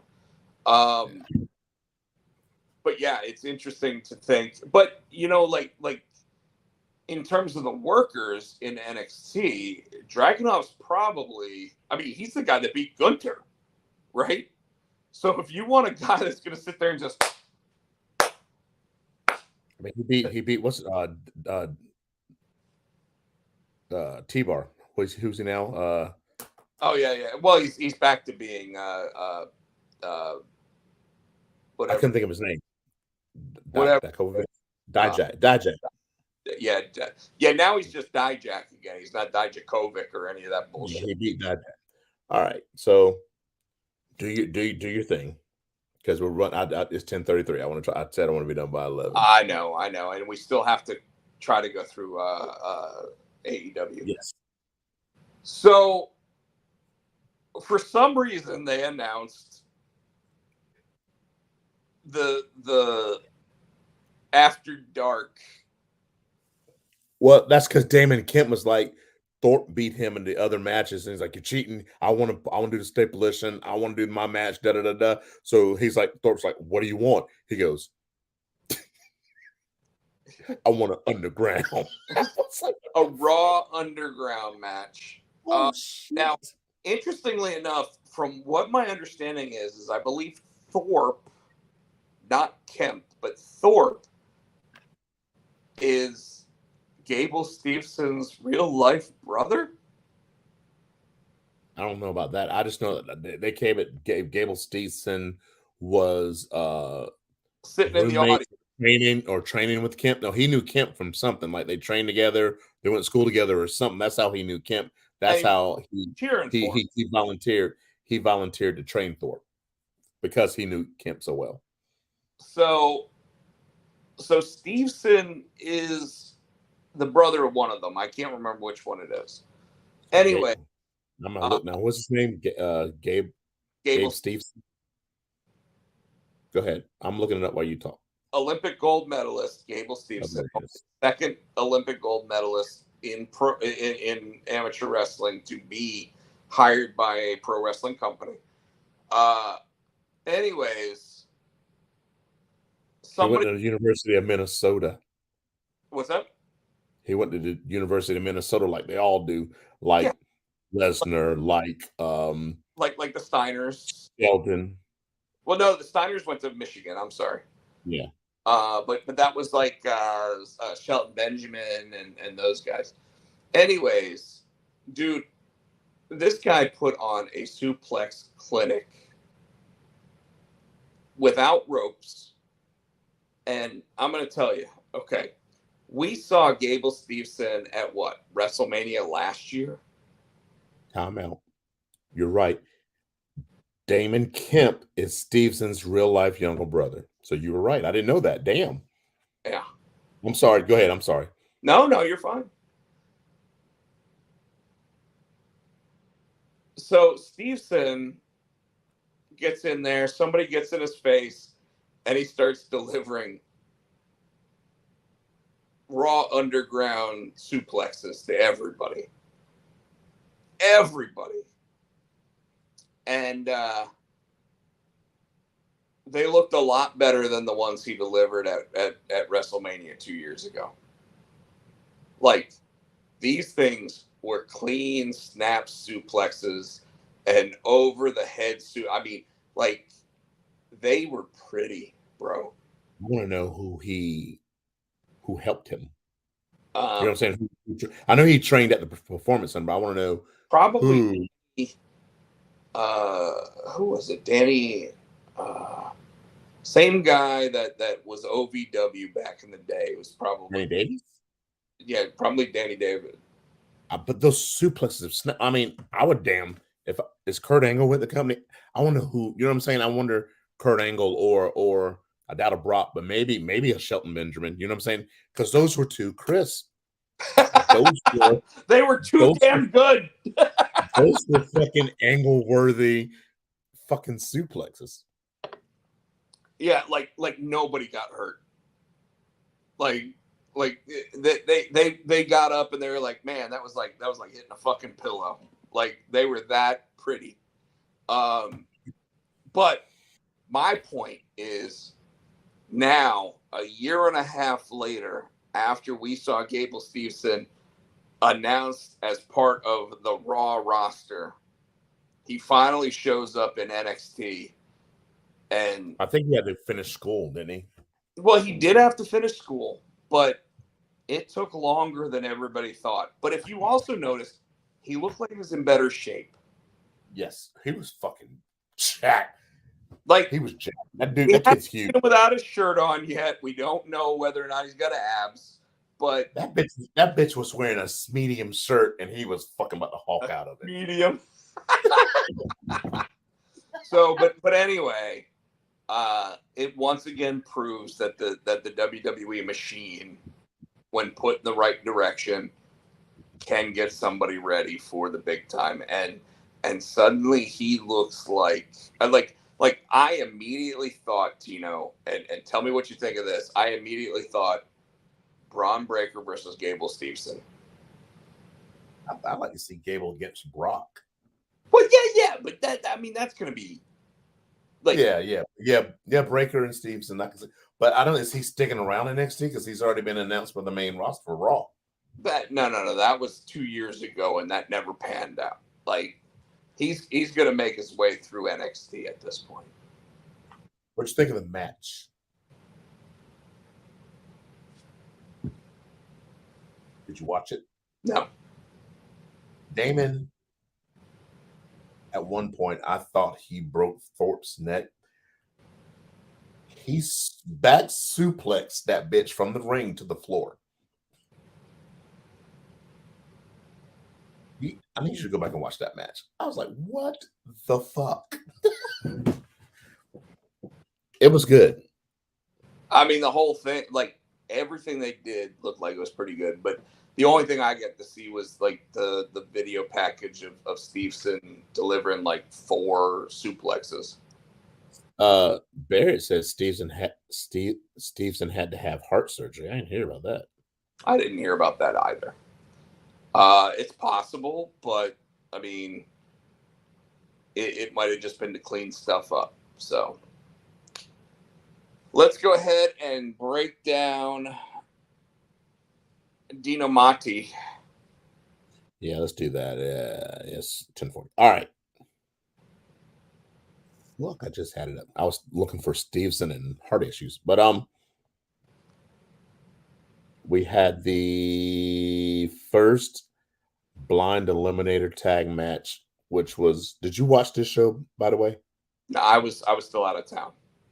Darby Allin, Orange Cassidy against Keith Lee and Swerve Strickland. Now, what I thought was interesting was Darby Allin's little ass decided he was going to get in Keith Lee's face and tell him, you need to get your head out your ass, pretty much, and be the monster. Pretty much like we always say, you need to be the monster, and that you need to be. And Darby Keith Allin Lee said that to Keith Lee. So there was one part. So he was asking to get his ass beat. Yes. So there's one. So when they were the first two in the ring when the bell rang, right? He came at Keith Lee, and Keith Lee was like, they locked up, and Keith Lee kind of got him off, and it was kind of, and Darby decided he was going to smack Keith Lee in the face. When he smacked Keith Lee, they were in one corner of the ring. Keith Lee picked this bitch up and hip tossed him all the way across to the other corner of the ring. I was like, damn. Darby's lucky he didn't hip toss him out the ring to the floor. And because you could tell Keith was pissed. And so then Orange came in and started doing his little kicks. And Keith's like, are you serious? And he fucked, he chopped the shit out of Orange. He got Orange in the corner. See, Orange is this is when his comedy shit goes a little too far. He was in the corner, Keith was coming at him, and Orange is like, wait. He's back up in the corner, and he stands up, and he puts his hands in his pocket. Keith Lee double chopped that bitch like this in the chest as hard as he could, and I swear he stopped his heart. What? Why? Keith Lee, Keith Lee did not. You know how you always complain about him selling too much? He didn't sell. And when he did, it was believable when he sold. And that's when Darby and Orange double teamed him. Darby went from off the ropes, tried to hit him with the coffin drop. Yeah, he caught him and threw him away. Orange caught him came through with the Superman punch, and he was staggered from that. Darby did another bounce off the middle rope, hit him with a coffin drop. He kind of staggered from that. Orange hit him again. So they it was like fast pace, boom, boom, boom, and he went to a knee. Then they super kicked him, or they kicked him or something. Then he went down. I said Rob would appreciate that. So he sold, but it was believable because they had to double team him, and it took both of them to get him down to a knee. And once he got down to a knee, they both kept on, and that's when he finally went down. So you'd have been happy with that. And you're right. I would have, and the reason why is because if you think about it, the two of them combined don't make up the weight of Keith Lee. No, and it took them both to get him down. I mean, and they were just, it was like boom, boom, boom, boom, boom. Like, you know what would be a great spot in that moment? Would have been Darby trying to do the coffin drop and Keith Lee catching him. And Orange Cassidy trying to do the Superman punch and Keith Lee catching him. And him doing a suplex with both of them. It's funny you say that. Darby did the coffin drop. Keith caught him, and Orange hit him with Orange Punch and kind of staggered him. So, and then that enabled, I think, him to do the around the neck, because that's what it was. Orange tried to do, he came off the turnbuckle and he's got you. He tries to do the loop around and he hits you with the DDT. Yeah. Well, he tried that. He caught him in midair. Well, so, he also does that weird stunner, like the stun dog millionaire. He tried that and Keith caught him and picked him up. So, yeah, they tried. A lot of the stuff he tried to do as finishers, Keith was able to block it. So, go back and watch that match. I think you'll be happy. Well, Keith wasn't selling. But to my point of a long time ago, when you look at Keith Lee, like, he's a monster. Yes. He should never be selling to one of these guys. Selling to two of them makes more sense. And you obviously saw this in this match, and you immediately said Rob would be appreciative of it, but were you not more appreciative of the match, the way that it played out? Yes. So it made sense, right? Yes. Now, where was Swerve during all of this? They fucked Swerve up. He's on the outside. And Swerve, to one point, he went to do a move, and he was trying to hit, I think, Darby, and he fucked Keith Lee up. And Keith Lee's like just laying there, and Swerve just starts fucking laughing. He was like, and pointing at him, and he got up. And so he wasn't really trying to be a tag team with him. Now, didn't Swerve at one point during the night sit there and say, "What have you become?" I mean, obviously, when we were tag team, like we were tag champs, and now look at you. I don't remember that part. If you didn't say it. So who won that? So Orange and Darby moved on. Okay. Well, and so they did. That's to be expected, I guess. You know what I don't like about that, and I'm gonna say it because I also don't like what's going on with Sammy Guevara. Because Sammy Guevara, I think, is also in this blind elimination tag thing with Garcia, with Daniel Garcia.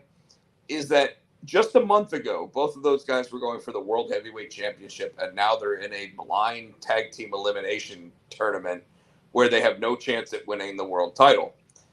But they kind of, you didn't watch the show. They kind of touched on that too. When they got announced, you could tell they weren't happy, but they just looked at each other. And Garcia's like, look, I know we had our issues in the past. He said, let's just try to, you want to be a champion. I want to be a champion. Let's just try to make the best of this. So they did, and was good. They touched on it. They didn't really want to, but they, like, might as well make the, Well, I mean, even MJF and Adam Cole, who are opponents, are now in this blind eliminator tag team tournament, and you're like, which obviously, like they're playing that up for another storyline altogether, but at the same time, like, the three other guys that were in that world title match now suddenly are nowhere near the world title, and they're not even going for, like, nobody's going for a world title match right now. Yeah. Kind of my problem with WWE programming too is that Roman has not defended the Universal Championship since WrestleMania, and we're going into August for fucking SummerSlam now, Yeah. Then we had the Acclaim and Daddy Ass against the Blade and Bollywood Boys. Then we had the Chris Jericho promo,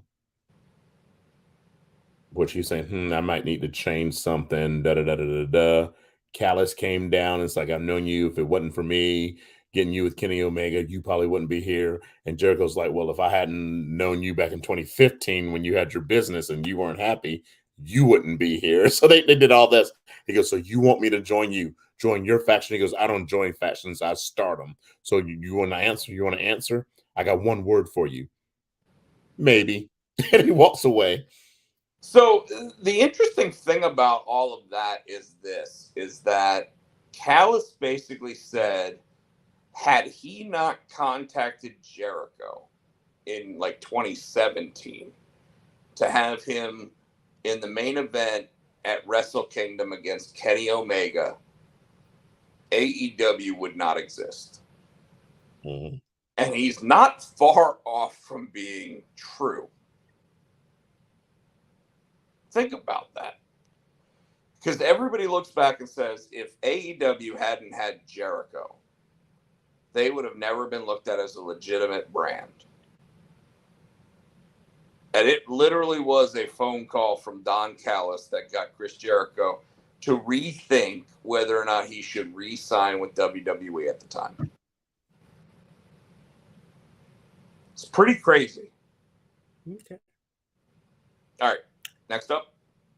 Adam Cole, MJF against the Butcher and Daddy Magic in a blind elimination tag. And I was reading somewhere where somebody was calling the team of Magic, Daddy Magic, and the Butcher Magic Meat.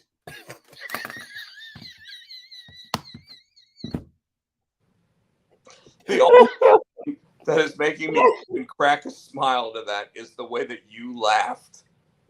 Magic Meat. Anyway, so the whole entrance to where, MJF comes out at first and he's like, cut my music. And then he does the whole Scott Hall pointing to the thing and it hit Adam Cole music.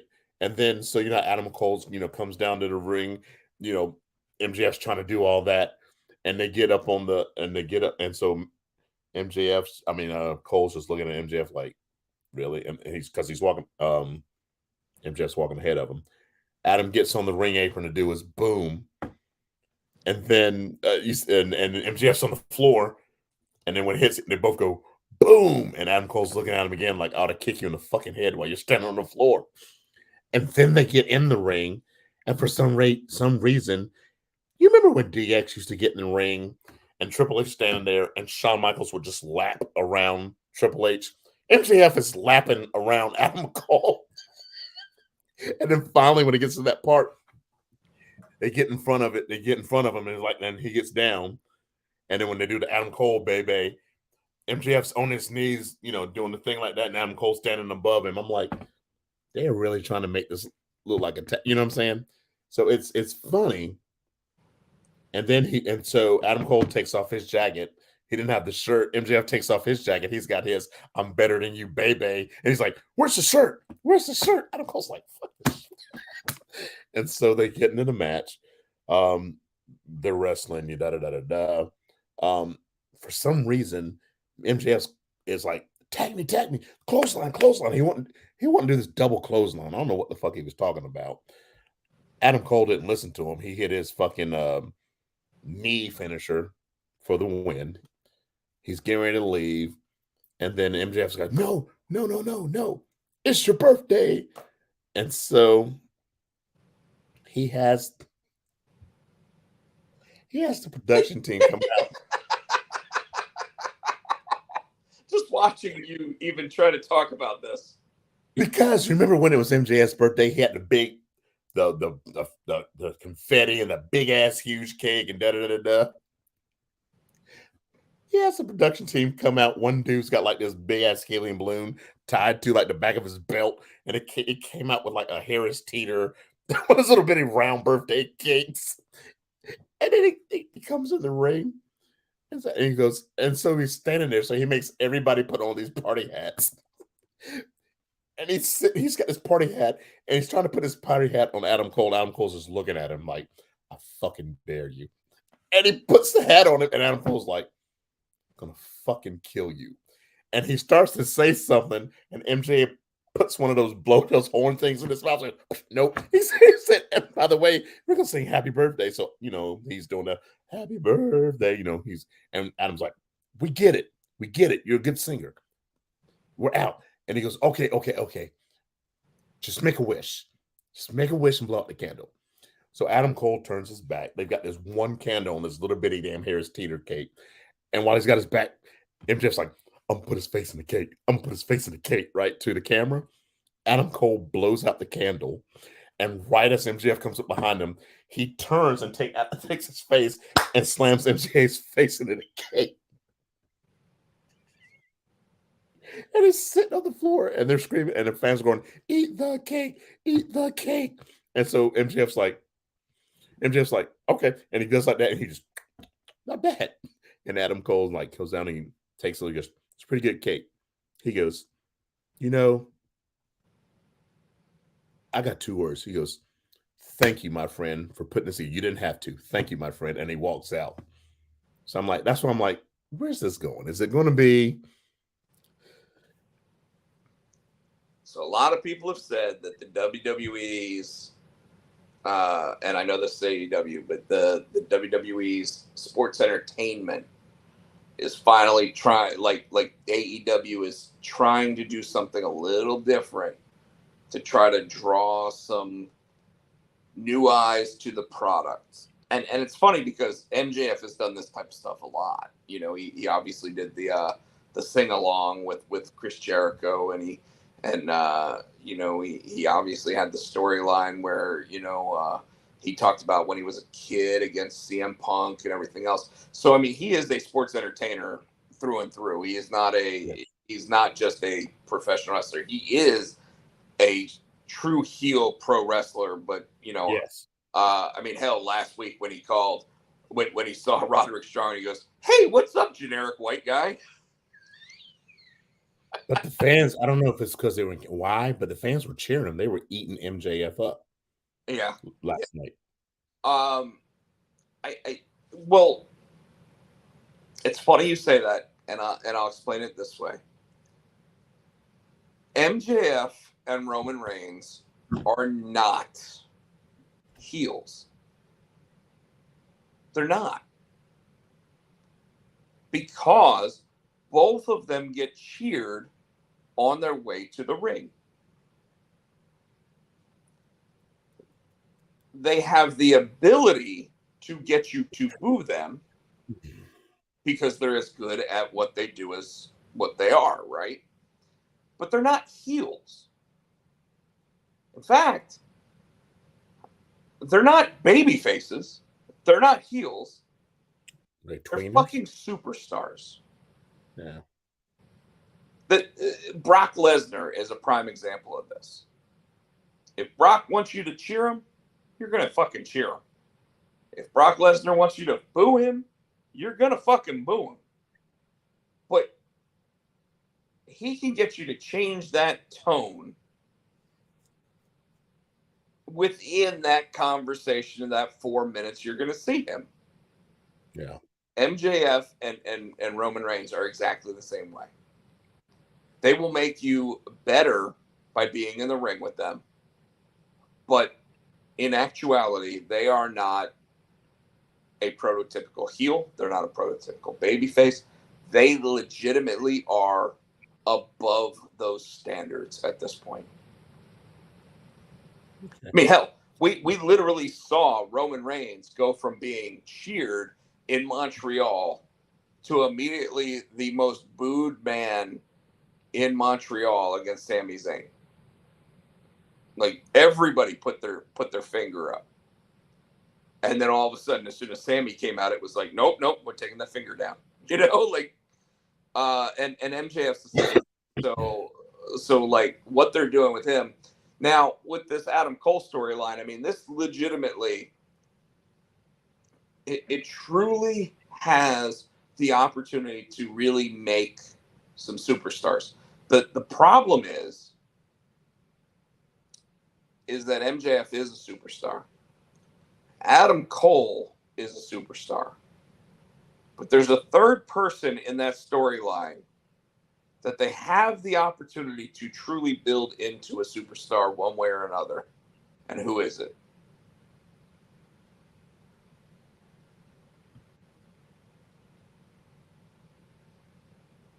I don't know. Generic white guy. Oh. Roderick Strong. They have the ability to take him and make him into something that he has not been since his Ring of Honor days. And the only reason why he was in Ring of Honor is because they didn't have anybody else. Like when he was in NXT, who was he in Undisputed Era? He was number 3 of 4. Yeah. You had Adam Cole. You had Red Dragon. You had Roderick Strong. And Roderick Strong, legitimately, it was, Bobby Fish is hurt again. Roderick Strong is going to be his tag team partner. You know, like that's who Roddy was. And as soon as they were all gone, it was, well, Roddy's going into Diamond Mine. And then who disappeared out of Diamond Mine? Roddy just disappeared, showed up on AEW. Yeah. He's out of nowhere. Yeah. So it's they have the opportunity now to, and I would think that the best way to build this story would be to have Adam Cole turn on Roddy Strong at some point, because he's like, well, you know, me and Max have a chance to win the tag team titles, so he turns on Roddy. And then, of course, when they don't win those tag team titles, Max turns on Adam Cole, and who has to make the save? Roddy Strong. Roddy Strong. And when he does, he saves Adam Cole, and then I wouldn't be surprised to see him sit there and turn on Adam Cole himself. Okay. You know what I mean? Yeah. Yeah, that's pretty much what I got. All right, take this bitch home. We got 2 more. We got in a rematch from last year's Owen Hart Memorial Women's Tournament Finals. We had Ruby Soho and Dr. Britt Baker, DMD. Knew that Ruby was going to win as soon as Britt came out by herself, and Ruby came out with the Outcast. So, of course, the Outcast felt Ruby to win.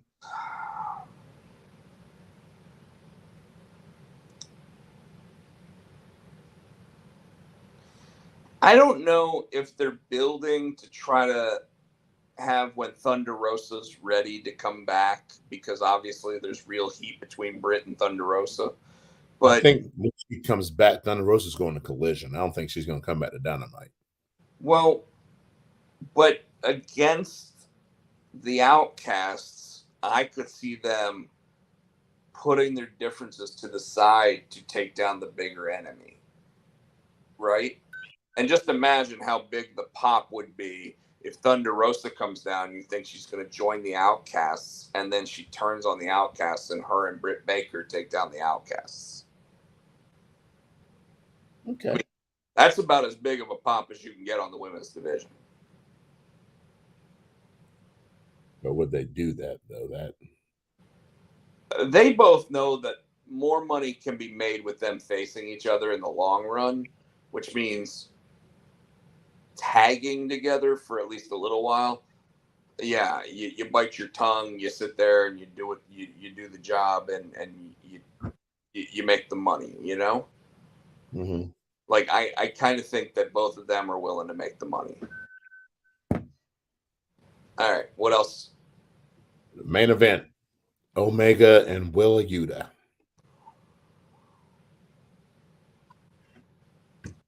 And Wheeler won with the help of Takeshita and Claudio.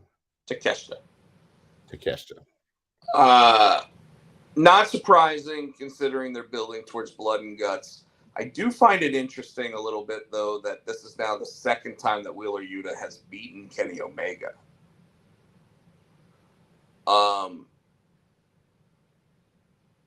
You know what it really makes me think is that Tony Khan's still not over the whole thing. Scrum. Yeah. Because Wheeler Yuta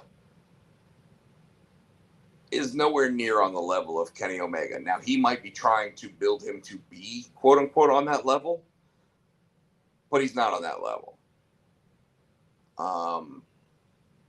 So I kind of throws me off a little bit hearing that Wheeler Yuta won that match. Now, granted, knowing that Takeshita was part of the reason behind that, and I know that Takeshita hit him with like the Liger bomb or whatever it was, is one thing. Knowing that Don Callis came down to the ring, blah blah blah. I mean, it kind of makes me think that in Blood and Guts, that the Blackpool Combat Club's fifth man is going to be Chris Jericho now. Ooh. Which also makes me think that that now, because the Elite needs the new man, because I think what was it? My boy Kingston won the was it the never heavyweight champion, whatever. Yeah. But They both need a new fifth man, because that's what they were saying last night. Well, like I said, I think Jericho's going to be the fifth man for the Blackpool Combat Club. So who's the Elite pool? Well, see, that's going to be the one where they want you to think it's going to be Sting, and then it's going to be Kota Ibushi. It's going to be the golden showers or whatever his name was with Kenny Omega.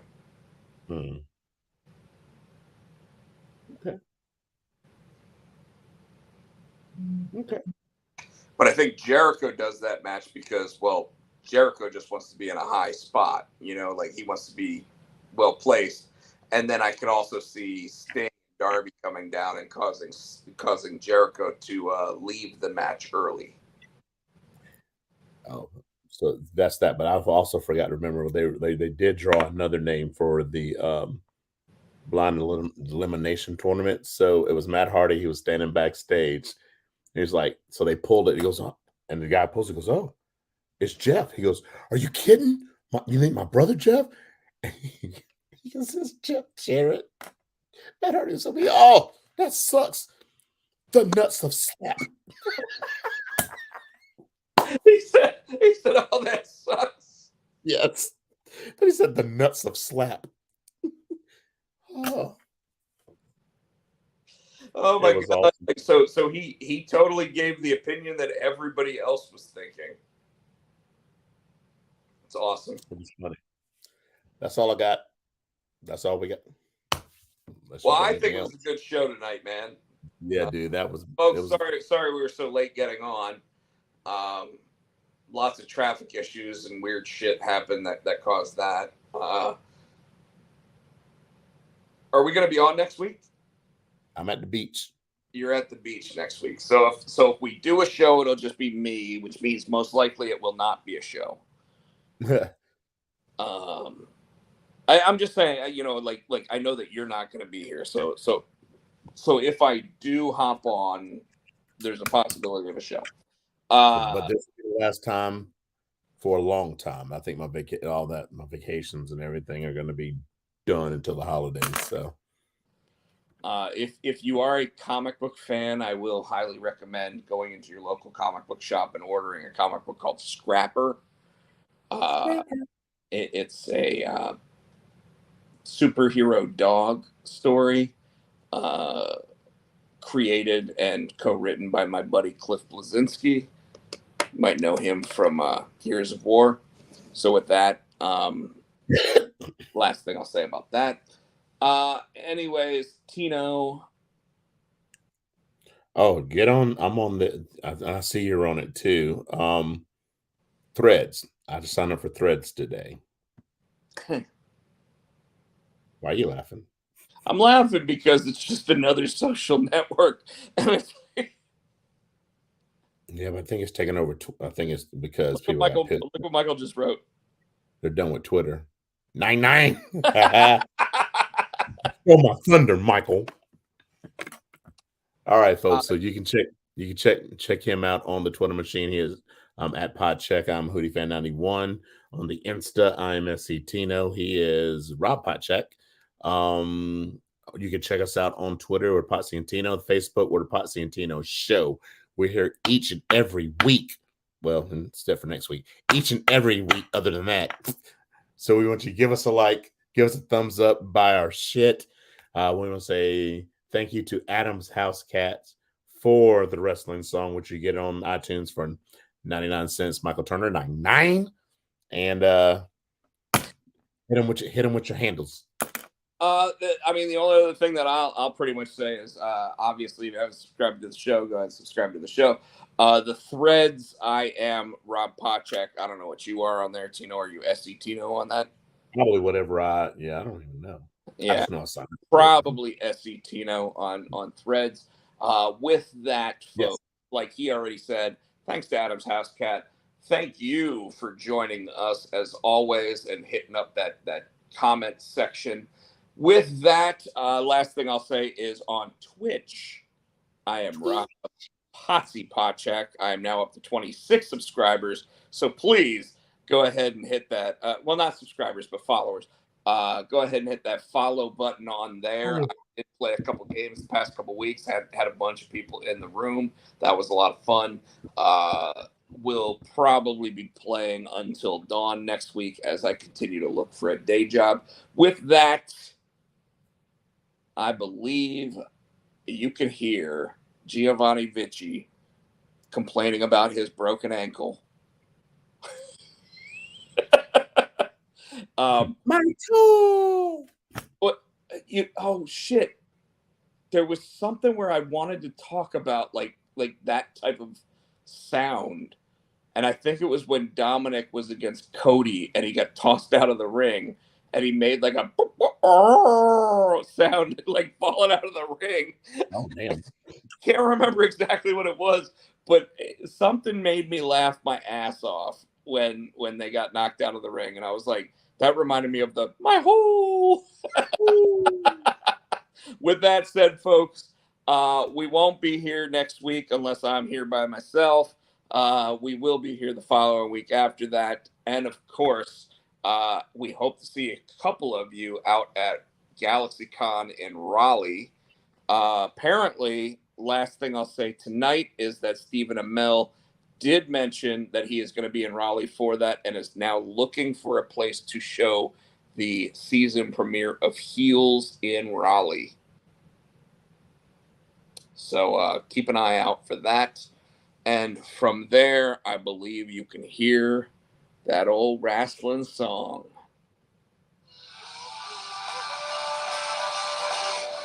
Everybody wants to be the eight to the ring, but I am the man of the hour. The tower. Oh. Power, make it scream. Oh! Black Sheriff Power, there it is.